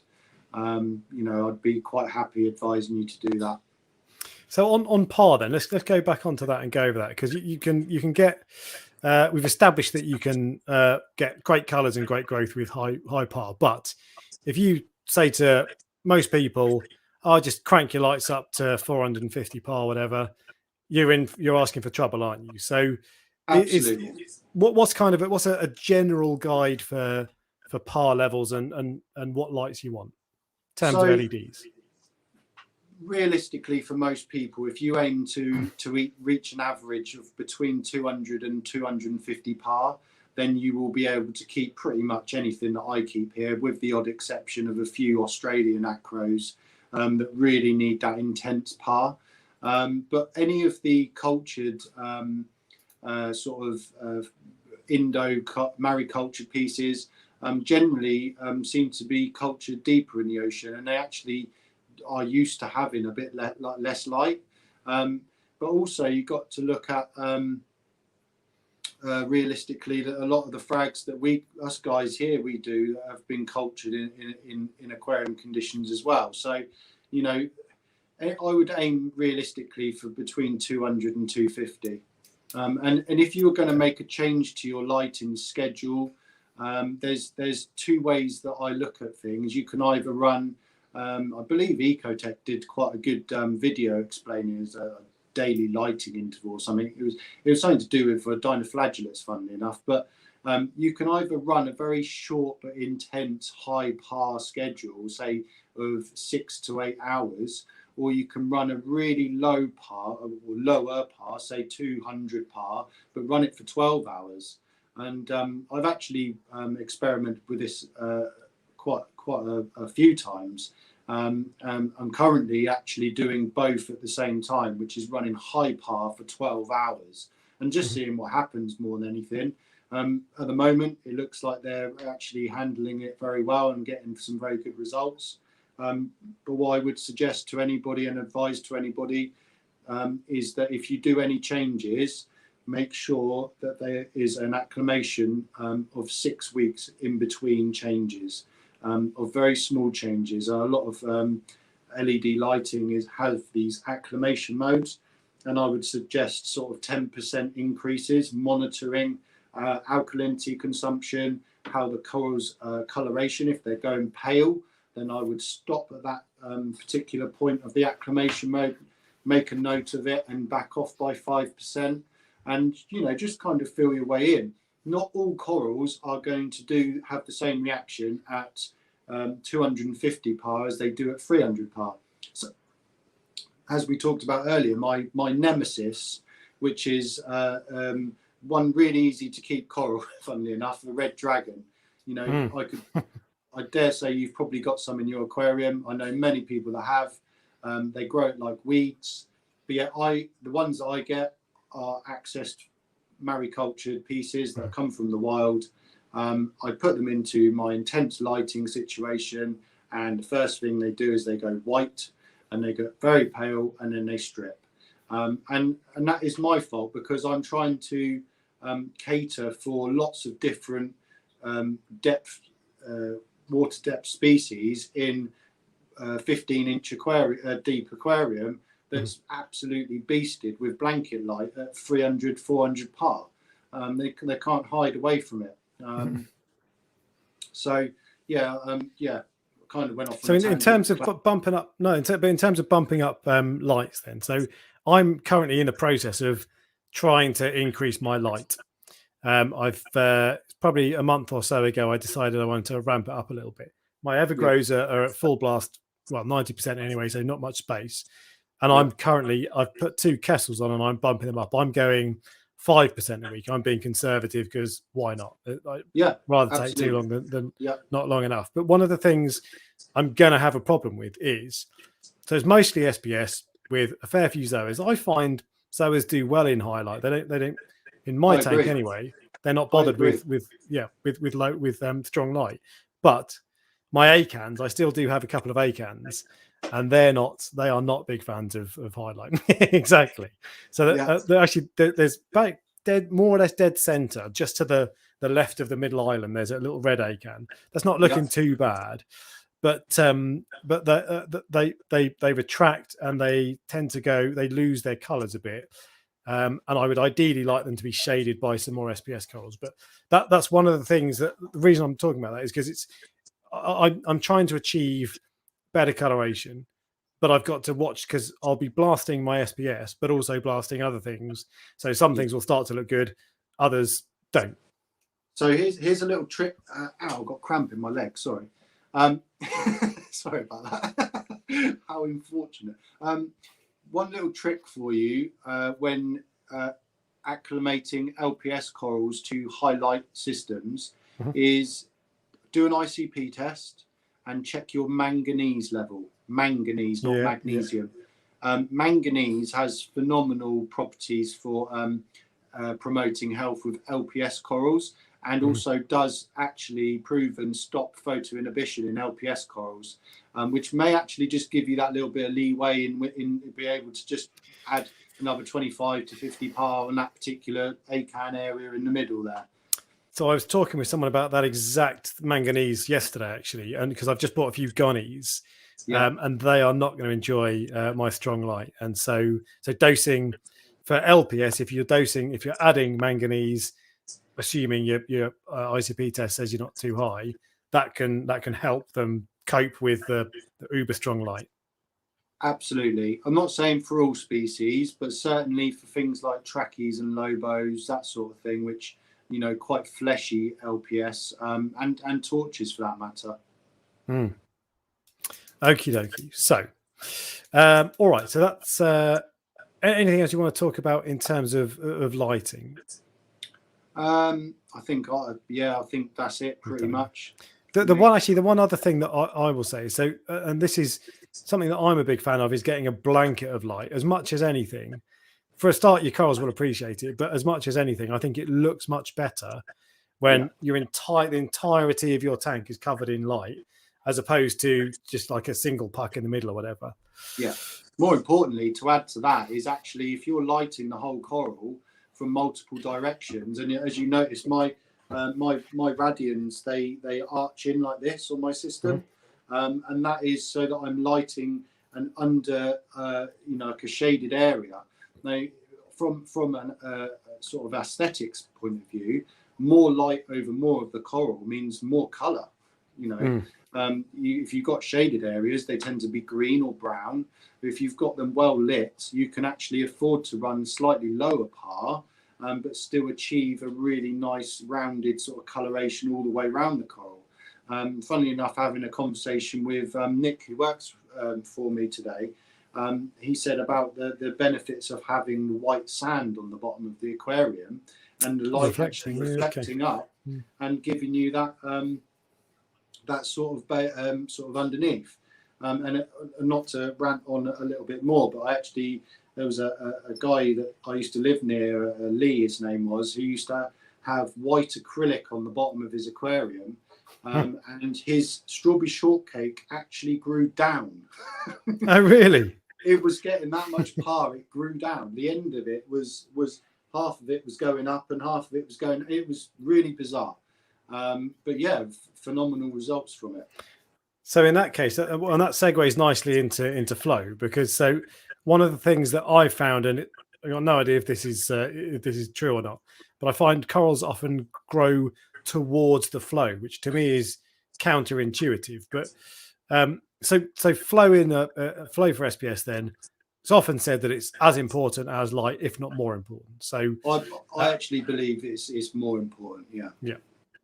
So things to just understand is, unlike the human body where we've got a heart to pump that has peristalsis that pumps blood round and fluids round our body, a coral doesn't have that process. But what it does have is a very thin fleshy membrane of skin over a skeleton, and it relies on constant alternating flow, just gently puffing over that skin to transport fluids around the coral, to import and export.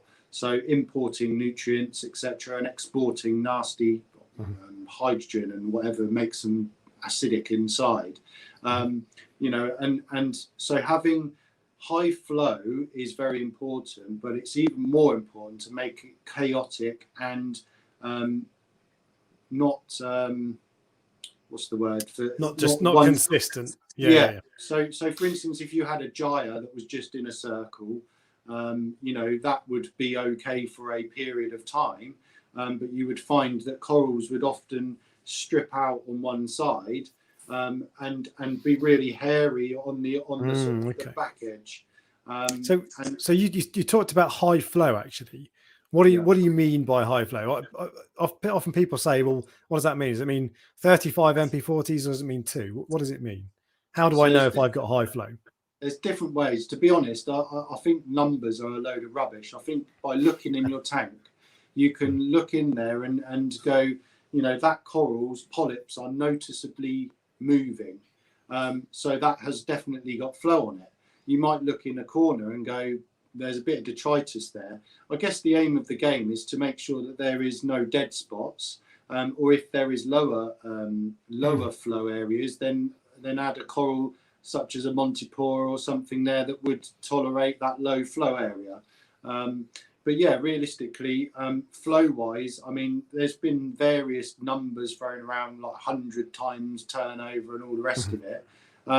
You could achieve a very high flow tank with a very low output pump that had a very, very small nozzle, because it would act like a jet, and that creates inertia, similar to the way that the gyre pumps work, where they basically require the whole body of water to actually keep its own momentum.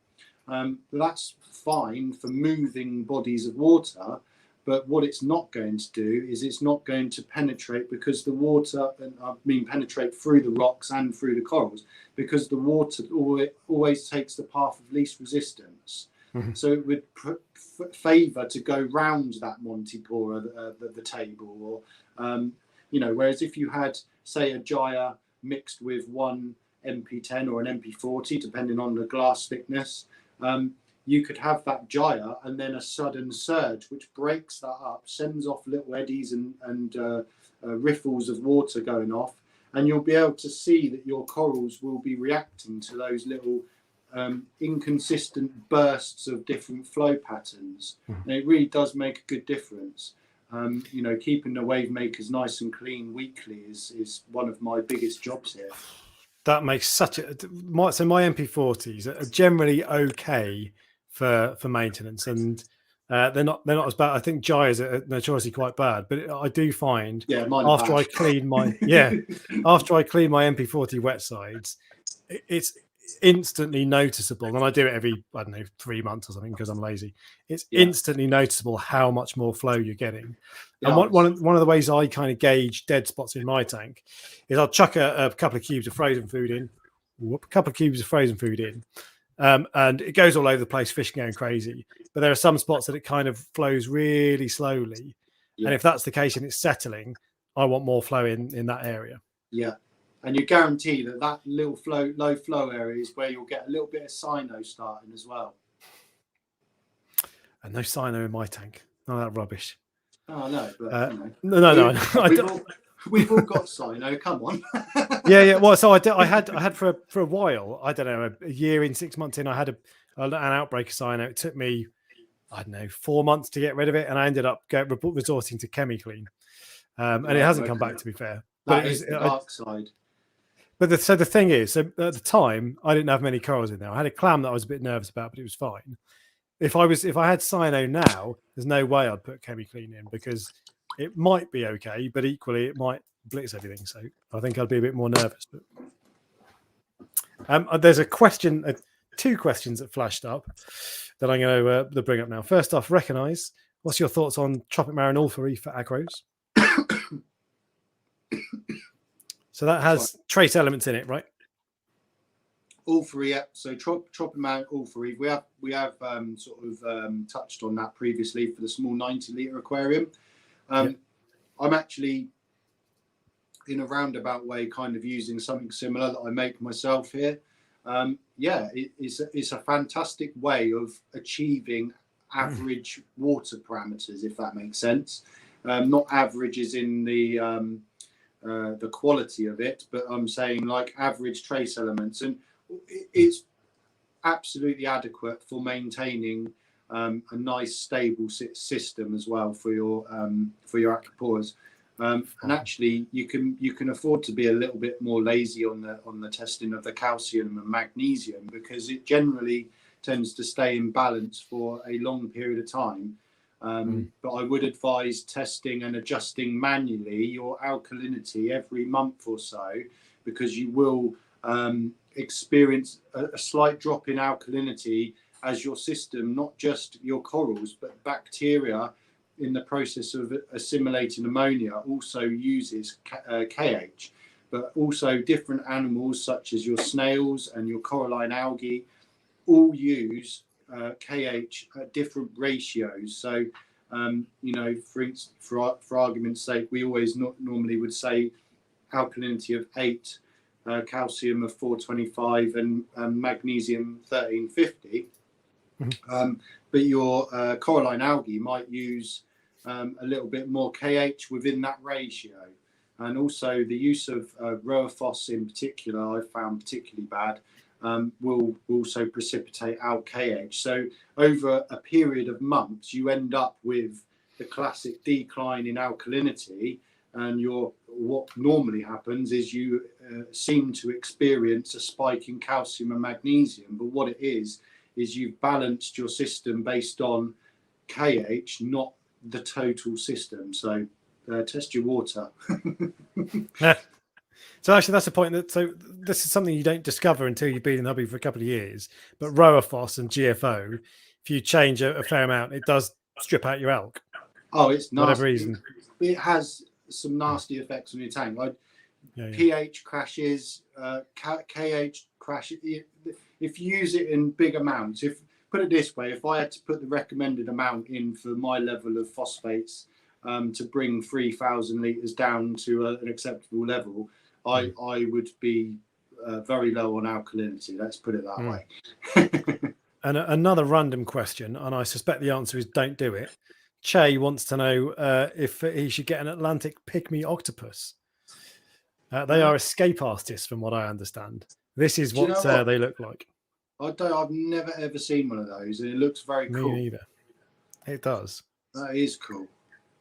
But I would imagine you would need so the octopus tanks I have seen, it's just the octopus. Can't keep anything else in there because it'll eat it.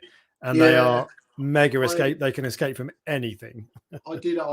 Many moons ago, I did actually used to work for Maidenhead Aquatics, and I actually did buy an octopus once. But I bought it for one very particular reason, is that I had a 6 foot by 2.5 by 2 display tank, and a mantis shrimp had come in on live rock, which was literally coming out and attacking antheas. So I thought, right, let's have some. So I put this octopus in there, and he eradicated said mantis for me. Okay, so there you go. Do it if you want to get rid of shrimp or anything like that. Yeah. Okay, I'm just going to get rid of that because I do not want it, but I cannot figure out how to do it. There we go. Let's get that up.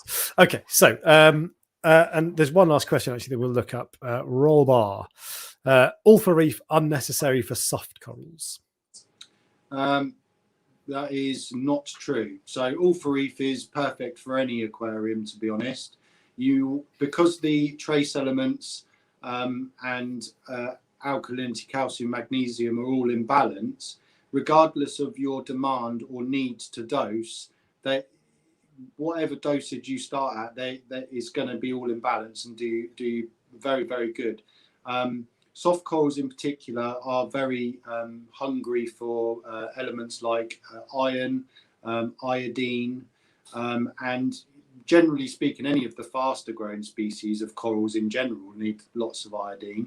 But you may find that on a soft coral system, your alkalinity demand is very low, in which case you could actually go down the routes of using an elevated level bucket of salt, and doing regular water changes. But I would suggest that if you do later on, or if you do have a few sort of easier to keep SPS, say your Seriatoporas or Stylos, are another fantastically beautiful and easy to keep coral, easier coral, should I say? Then you will have a small demand, and you'll be able to keep your soft corals there as well, and your system will benefit. I would suggest that alpha reef is perfect for soft corals because it's likely to be low demand. So you can probably add in 1 milliliter a day. Yeah. It's nice and easy because you're going to have things like your snails, your coralline algae is going to take up that stuff anyway. Nice and easy, nice and simple. Yeah, perfect. And it seems popular for nano tanks. But I guess if you've got a bigger tank with just soft corals, similar kind of uptake levels as well. So absolutely. And if you wanted to still benefit, I guess this is kind of with your soft coral tank, if you wanted to benefit from the trace elements, then just buy the A and K elements and dose them at 1 mil per 100 litres at each bottle. And that's a starting dose. You can go up to double the dose if you need to. But for the most part, most average aquariums, you're looking at 1 mil per 100 litres is more than enough. Okay, so we'll go back onto flow in a minute. We've kind of gone astray, but there is one more question that I wanted to pull up, which is from Marcin. Hi, Marcin. Welcome along. You mentioned weekly water changes. If the tank is a few years old, there's an efficient filtration, 2-part dosing with trace elements. Could you do water changes less often? Absolutely, yes, you could.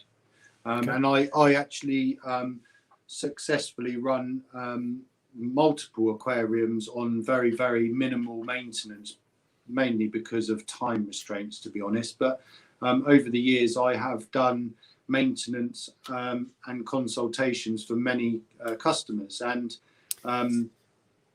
it's not always possible for me to actually go there every week and do a water change. So what I do is I will set them up to a standard with the correct bioload. By that I mean fish, and the right cleanup crew, which makes it possible to go periods of time without doing water changes even at all. Certainly talking about the Triton method in particular is a favourite of mine, to actually set aquariums up that I can remotely kind of control via whether it be Apex or in conjunction with Trident, and just generally monitoring the condition remotely. So in answer to your question, absolutely. And I would actually recommend, if you weren't going to do the water changes as often, is I would replace maybe every other water change with an ICP, just to make sure initially in the first stages, because it is not necessarily about the trace element. You just want to make sure that there's no contaminants. That's the main, for me anyway, it's the main idea of the ICP, is to rule out the process of elimination, to make sure there's no contaminants in there that are causing me skew results, basically.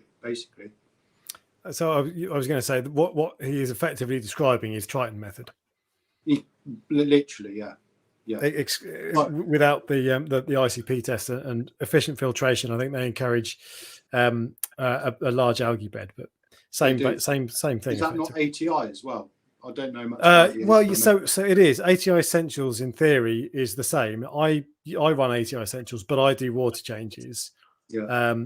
I do ICP tests occasionally, but I still do water changes. I just like water changes. And there's another one. I can never, Puff Check 1919. I can never remember your name, but I do. I've met this guy a couple of times.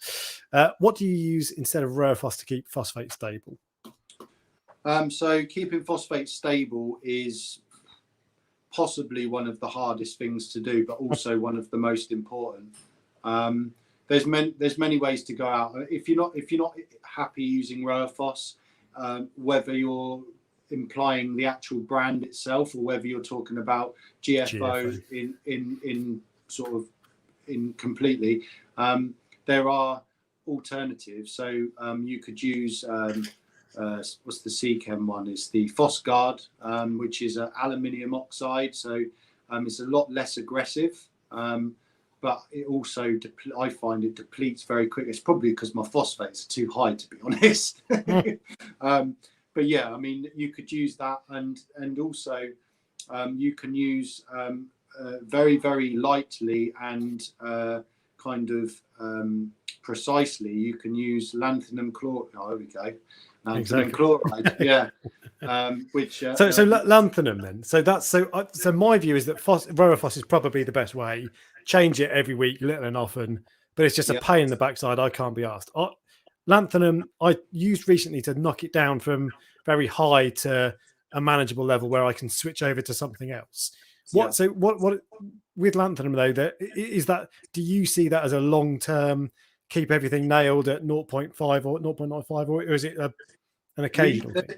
I obviously hear a lot and I've experienced a lot of things. Can I just go back to GFO?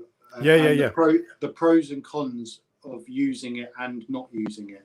So when you use GFO, personally, I always experience a lot lower pH and that increased uptake or precipitation of KH. But what I do also find as well is that there's a rapid depletion of iodine as a result of using it.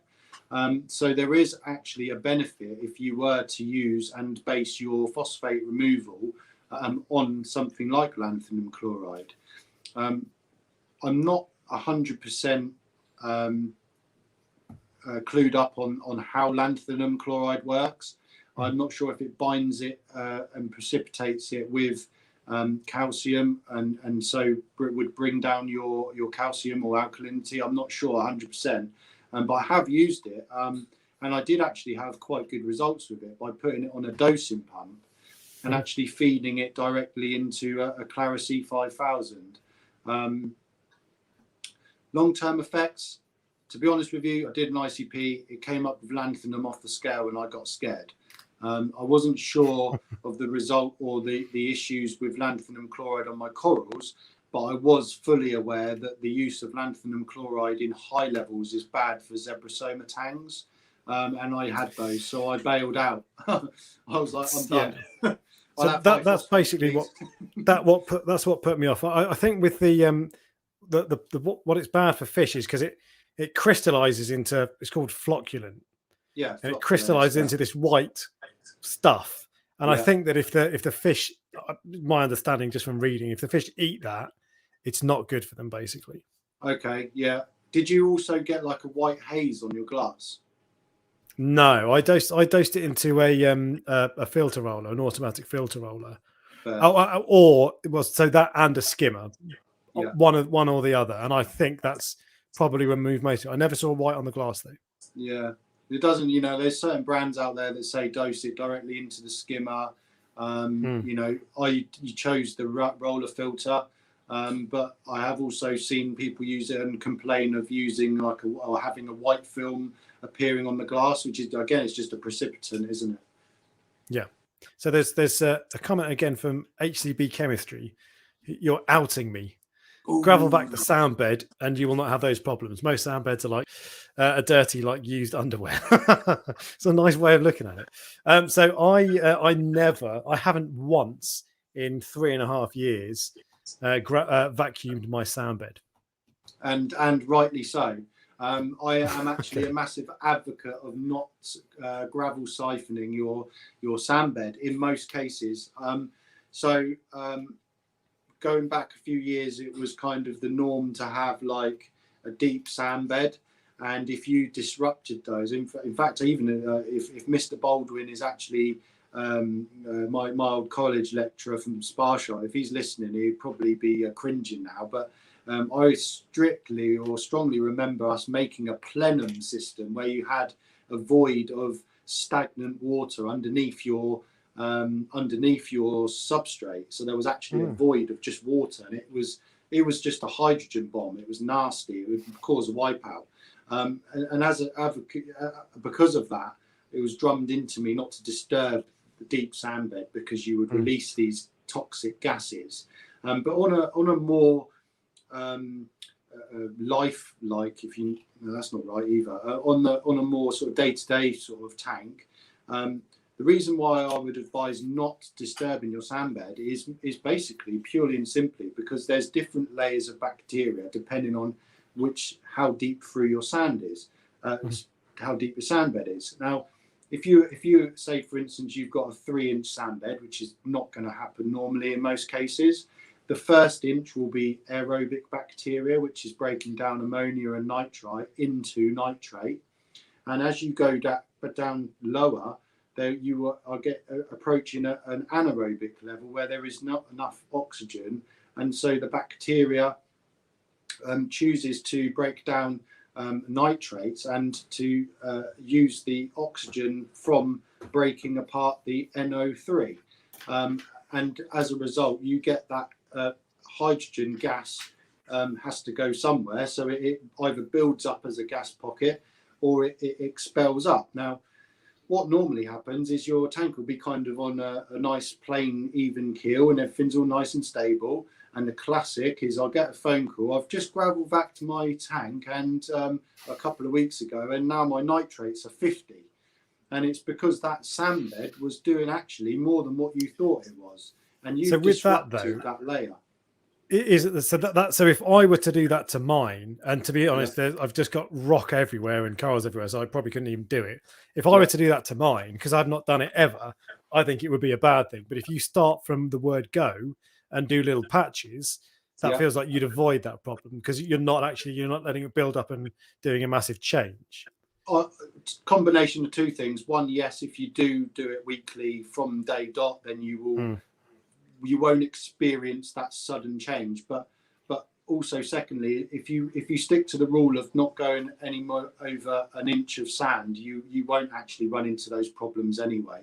It won't ever be denitrifying at that level. So with the odd exception of a few cool tanks with one that I'm working on at the moment with a customer who's got garden eels. You know, amazing. Yeah, awesome, absolutely incredible. Yeah, so that's I think we I'm gonna. So I've only ever seen garden eels in a shop, basically. But for those of you who don't know, these garden eels. They're just the coolest creatures in the world.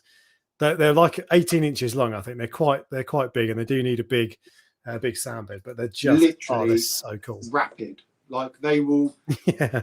come down there and then pop up there, and you think, how did you even turn around that fast? They kind of, I don't know. It's like they've got two heads, one on each end. But how cool is that? I mean, that is a particularly nice one. Not going to lie. Yeah. No. TMC, if you're listening, get me some of those in. Yeah. I'll buy them all. So there was a couple of we've completely gone off on a tangent. I can't even remember where we got to on flow, but basically lots of flow. Actually, do you know what? So there's we were talking about how you know if there's high flow. One thing there's I don't know if you're not much of a YouTube fan, but there's a guy called Abe who does a channel called Coral Euphoria. Oh, I know Abe very well. Yeah, oh, brilliant. So I always think of him as you are kind of a UK version of him. Abe's and good, the way very good at explaining things. He explains things brilliantly, and he always preaches the basics, which is kind of where the idea for this video came from in the first place, because it's the basics, not getting too fancy with other stuff. But the way he talks about knowing if you've got enough flow for acropora is that you can see polyps moving 95% of the time, basically.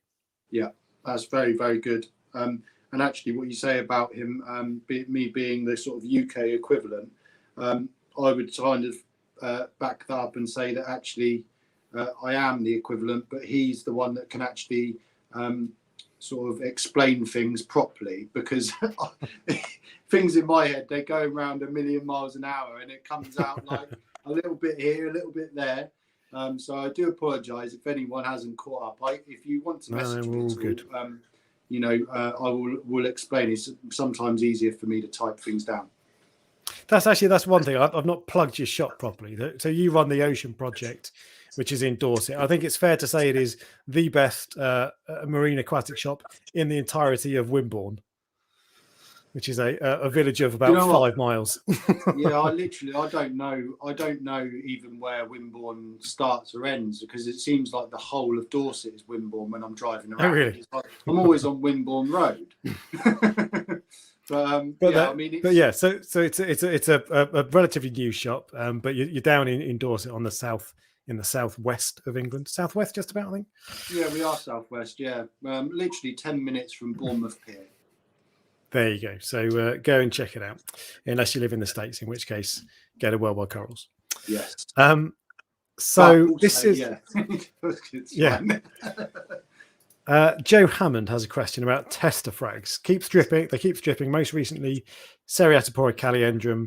I've been battling ultra low nutrients and have finally got them up. My newest frag is now stripping. Okay, so the that's actually quite a classic one for me, except for that last bit. So Seriatopora, caliendrum, and hystrix for me always do terribly with really low phosphates.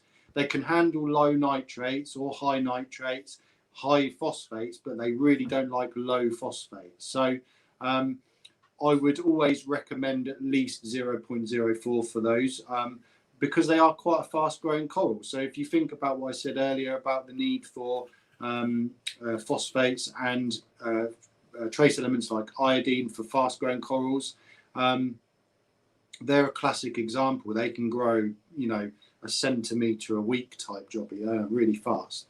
However, that last bit says there, finally got them up on my newest frag stripping. Any tips? So I'd probably want a bit more information about how you run your tank, but if you've got swinging nutrients and also the method, okay, 0.03, that's pretty low for me still. And I'd also want to know what test kit you are using as to the accuracy of that, because there are some test kits that their lowest setting other than 0 is 0.03. 0.03, which the accuracy. So it could be 0. It could be It could be more. The accuracy for what I use is the mid range of any test kit is its most accurate range. Okay. But yeah, I'd probably be quite interested maybe to have a chat with this person if possible, and just find out how they're running their system from a nutrient increasing way, if that makes sense. Yeah.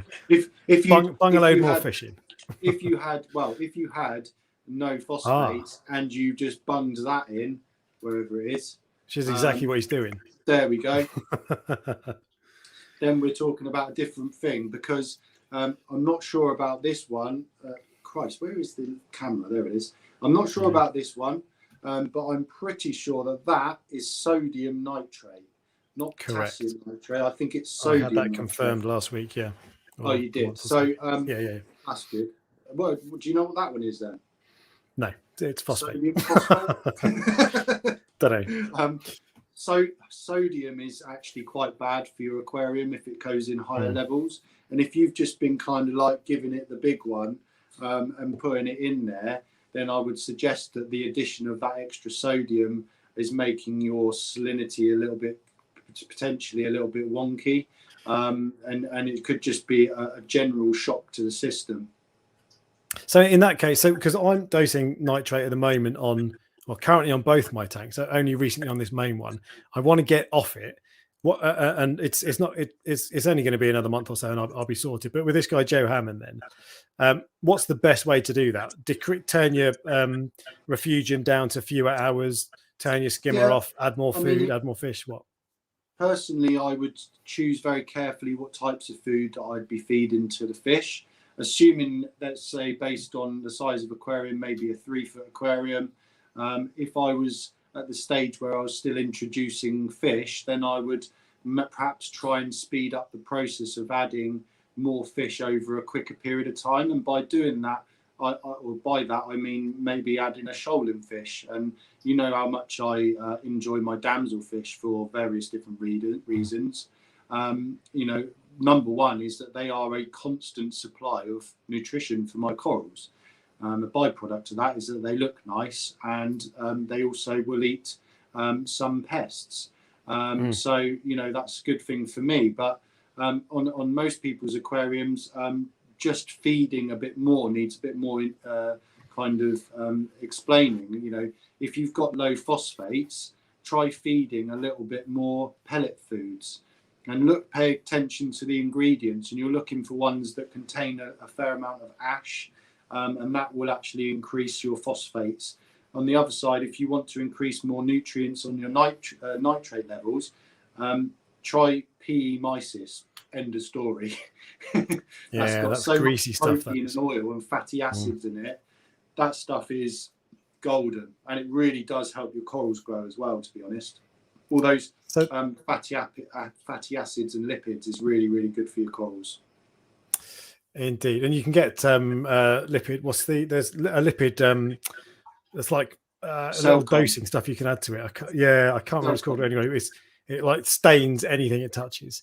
There was one other guy who was asking about where you get manganese products from. So I've used ATI manganese in the past. Yeah, you can get it specific for reef tanks. Yeah, I've got on my shelf up there. I've got my bottle of manganese from Triton. Triton. Okay, so Triton, ATI. There's probably a few. I know that there's a few different brands that do them. I couldn't really speak for their dosages and bits and bobs like that, but I know that on my 3,000 litre system, I'm fast approaching 8 mils a day now, which is quite a lot. But it's one of those trace elements that you can't blindly dose. If you're just adding manganese. Sorry, I've just been talking about magnesium for the last 10 minutes. No, manganese. Unless I've misheard. Yeah, I don't know. But yeah, if you've got a sort of a multi-blend that includes manganese, then you're good to go and kind of generically blind dose. But if you're just dosing manganese, then you need to be doing an ICP, because it's a weird product. It kind of seems to always read 0, but you know it's being consumed. And once you reach a threshold of the maximum dosage per day, you mustn't exceed that, even if you've got 0. It just means it's being used daily and completely disappearing. So if you're showing a reading on your ICP test, you need to back off. I wouldn't say necessarily you need to back off completely, but I would certainly look at maybe just capping that that dosage there, and then testing again, because every time you are proactive with your aquarium, there's normally a reaction. It's like if I increase my pH, my alkalinity decreases, which is a byproduct, but it's one that I like because I like growing corals. But you know, with addition of manganese, you are going to promote potentially nuisance algae, and don't forget, after all, we are effectively cultivating algae within the tissue structure of our corals. So it's double-edged sword. You've got to be on the game with it. I'm just about to start messing around with dosing iron into my system to see if I can get a bit more of a shine out of some of my corals. You know, the iron is a very positive trace element for all types of algae, and zooxanthellae in particular there's some interesting stuff to be learned about it. So we've had another comment that I'm going to prepare for, and it's from someone who's doing a little bit of self-promotion, I dare say. And before I put the comment up, he's not going to show me a picture of an aubergine, is he? What? No. But it is. Where are we? Here we go. Josh Sills says, "Who does all your banging acro photos?" So actually, there's this bloke I know. I can't even call. He's put me on the spot, hasn't he? So it's you, Josh Salisbury. So Josh, he is the man. He is the man, the myth, the legend behind the lens. Josh Sills is his Instagram name as well. I think he's not currently on Instagram, but he's got a load of photos on there. Go and check him out. I'm hoping to persuade Josh, come and do a live stream and talk about photos, because your photos are just frankly incredible. And it doesn't stop at corals as well. This is fish. Banging photo, that one. That bob it's not bad, is it? It is incredible. Look at that. So yeah, he's bit of self-promotion. That's who does all your banging photos. It is the incredible Josh Sills. Yeah. So there we go. Just by the way, as well, Josh. Once we get over a few technical difficulties, i.e., me, because I'm rubbish with technology. Once that's sorted, he will actually be having a go at sort of running our Instagram page for us, because I don't really know what I'm doing on there, to be honest. I click buttons and sometimes a message will come up. But yeah, you know, Facebook's more my scene, but I'm hoping to get Josh on board a little bit more and more over the next sort of few weeks, and hopefully he'll you know, because at the moment he sends me photos, I take a few selections, and I post up. But you know, there's so many photos on my phone. It's like if I posted them all every day, it just spammed the place up. But that's, I think, so I don't really, I have an Instagram page, but I'm not really very good at growing the Instagram. I just post stuff I like to post. But I think Instagram likes you to post regularly and at various points throughout the day, so you're hitting different time zones. So if you post 3 or 4 times a day, that's a good thing. And people love, if I follow your page, I like seeing cool photos. So I've got you post as many as you want. I find it really random. Sometimes I can put one photo up and it's not a particularly good one, and it will go absolutely berserk with the likes and shares, and then I'll do a whole sort of like spread of them, and it might get a few likes, but then have a really busy weekend. It doesn't make sense to me.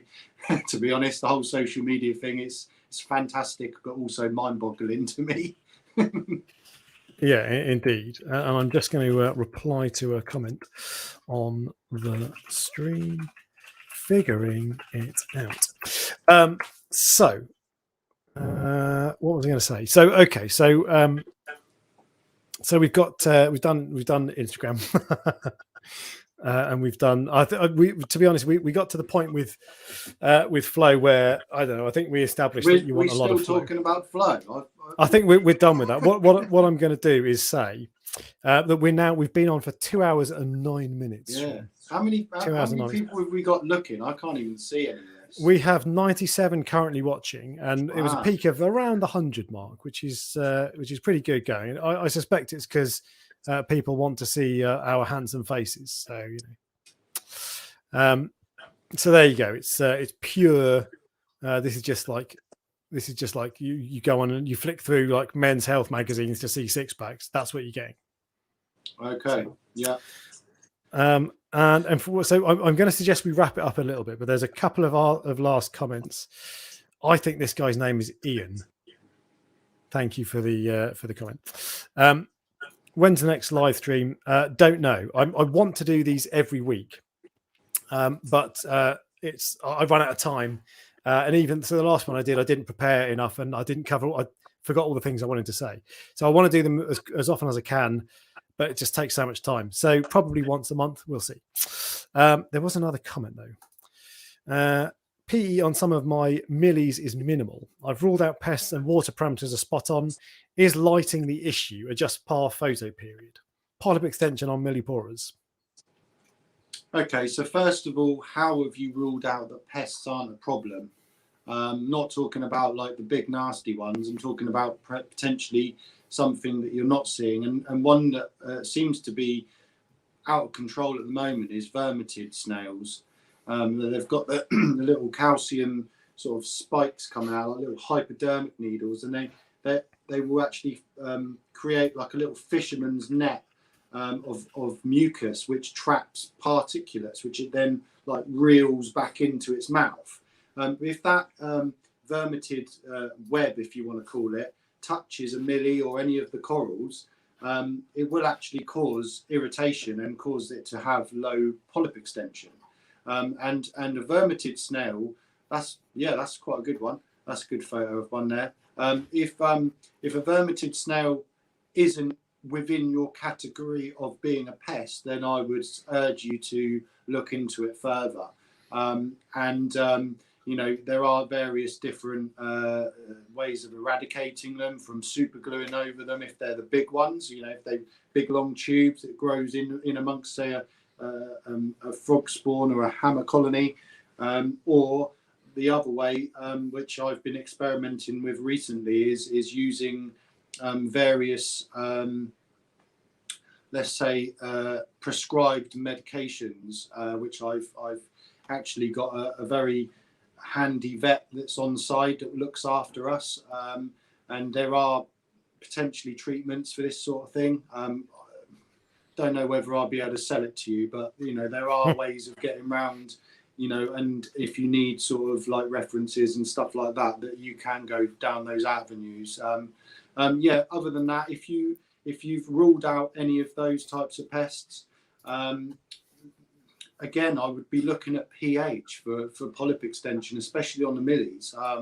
Photo period, realistically, it's almost like a cooking phrase, is low and slow, or fast and hot. So you either run a lower par at a longer interval of, say, 10, 12 hours, in which case you'll find that your pH will actually be a little bit more stable, because you get a gradual increase. The coral isn't really working that hard during photosynthesis, but it kind of, keeps your pH fairly stable. Or you go in hard and fast, in which case you get this huge spike in pH, comes up to midday, the coral's like run out of puff, it's all burnt out of it, it's been working really hard, and then you get this pH crash at night. And that's normally what I'm seeing people's schedules running, with sort of like the standard schedules you get with like SPS AB plus, is just like a kind of a big spike. I'd be looking at pH personally. There was a lot of sexual innuendo there with hard and fast and all this sort of stuff, but that's just not me. That's not me. I won't lower myself to such stuff.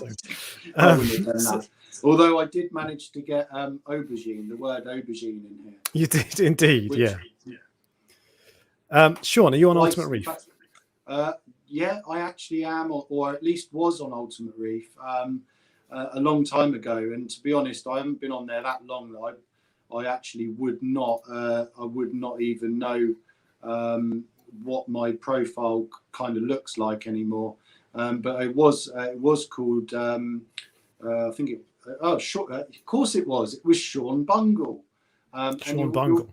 You will actually, I believe, see pictures of the agricultural reef on there. And you know, back in the day, I was kind of fairly sort of like up to. Look at this! Look at this! What's that? Is that Real Reef.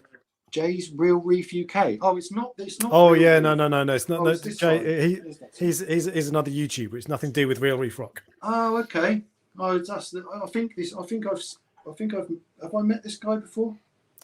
He lives in Derbyshire, so possibly not. So Jay and Paul plus a couple of others do a live stream on a Friday. Okay, cool. I've not watched that one. I have to have a look. What have I put this? Used jeweler's loop. What the hell does that mean? Jeweler's loop.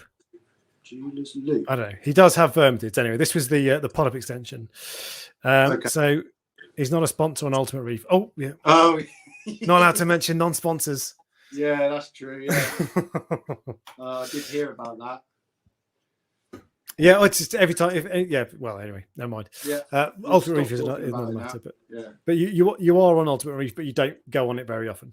I haven't been on there for years, mate. To be honest, no. I wouldn't know any of the mods or anything. It was, you know, back when I was on there, it was if anyone remembers John and Cam's Barley Reef. You know, that was in the day. What an aquarium! Well, it wasn't an aquarium. It was actually just a reef, wasn't it? it was an enormous tank. Yeah. So if you, I don't know if it will come up if you Google search John and Cam's Barley Reef, but certainly if you go into Ultimate Reef and find it. So Cam worked at a local fish shop called Tropical Paradise in Southampton, near Southampton, and he was the first person. He'll probably be watching. I dare say he might even be able to send you a picture or two. Well, so I don't know if he'll remember me, but he was the first person when I was researching this hobby 7-8 years ago. He was the first person in a shop that I came across who I thought knew. You could tell he knew what he was talking about, passionate. And he spent so passionate. He spent so much time with me, literally hours, talking through stuff, showing me tanks on Tank of the Month, talking to me about lighting, all these sorts of things.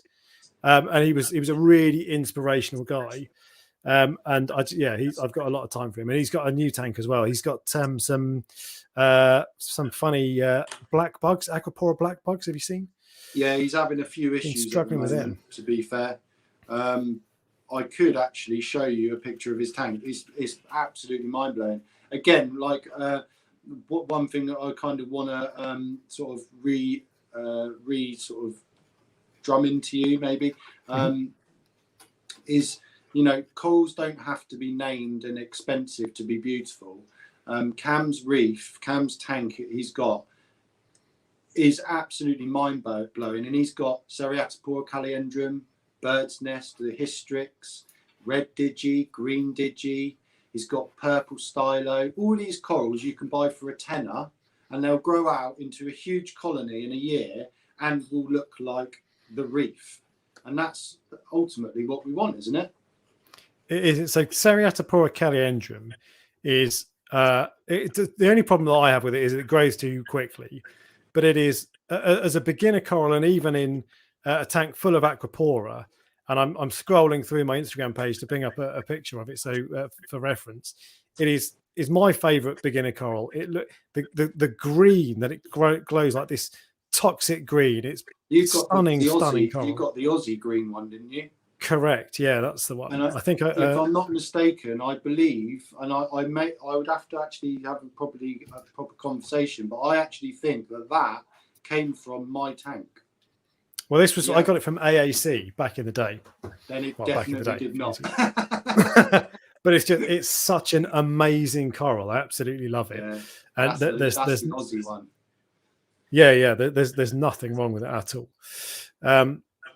But anyway, I was trying to pull up the Cam's Barley Reef tank, but he's on his thread on Ultimate Reef. He's got a 120 pages, and scanning through and trying to find a picture is proving difficult. So, but yeah, so that's perhaps for another day. But he's got he had an awesome tank, and even his tank now, like you say, with just basic coral, still looks pretty wicked.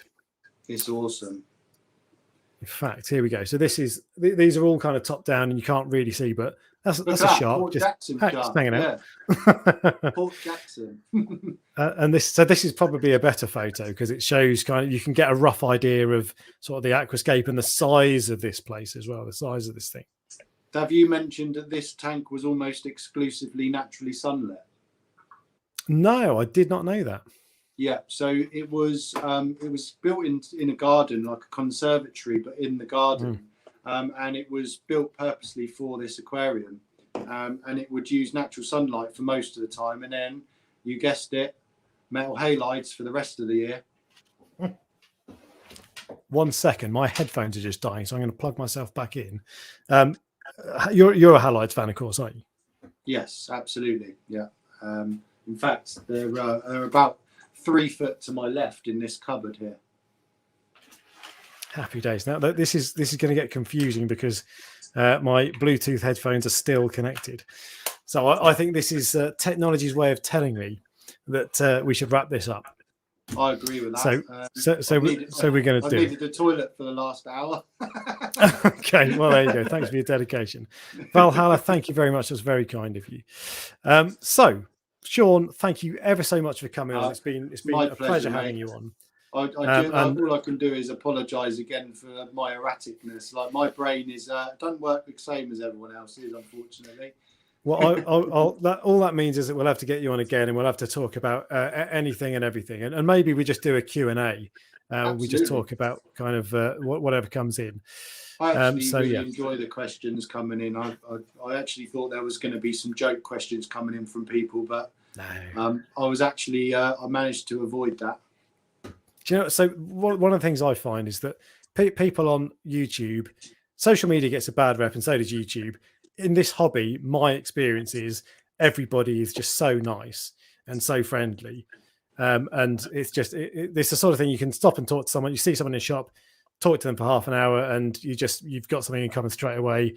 And it's just everyone. I've always find everyone really friendly and always a good laugh. So yeah, it's weird. Everyone's in the same boat, so you've all got a common interest, common issues, and you kind of all just gel together. Almost word for word, my little video I posted out thanking all my customers this weekend is that everybody was just buzzing off each other and getting really excited, and that's my job satisfaction right there. That's it. So Rudra, you posted the first comment at 8 o'clock yesterday or 4 o'clock yesterday, and then you turn up late. Never mind, next time. So anyway, thank you again for coming along, Shaun. No worries. It's been a pleasure having you on, and we'll get you on another time. And I'll leave you to the rest of your evening now. So thanks for that, and thank you everybody for coming along and watching. And we'll get another live stream going soon, and we'll get more guests and all that sort of stuff. So cheers to everybody, and I will see you all another time. Take care, Alex.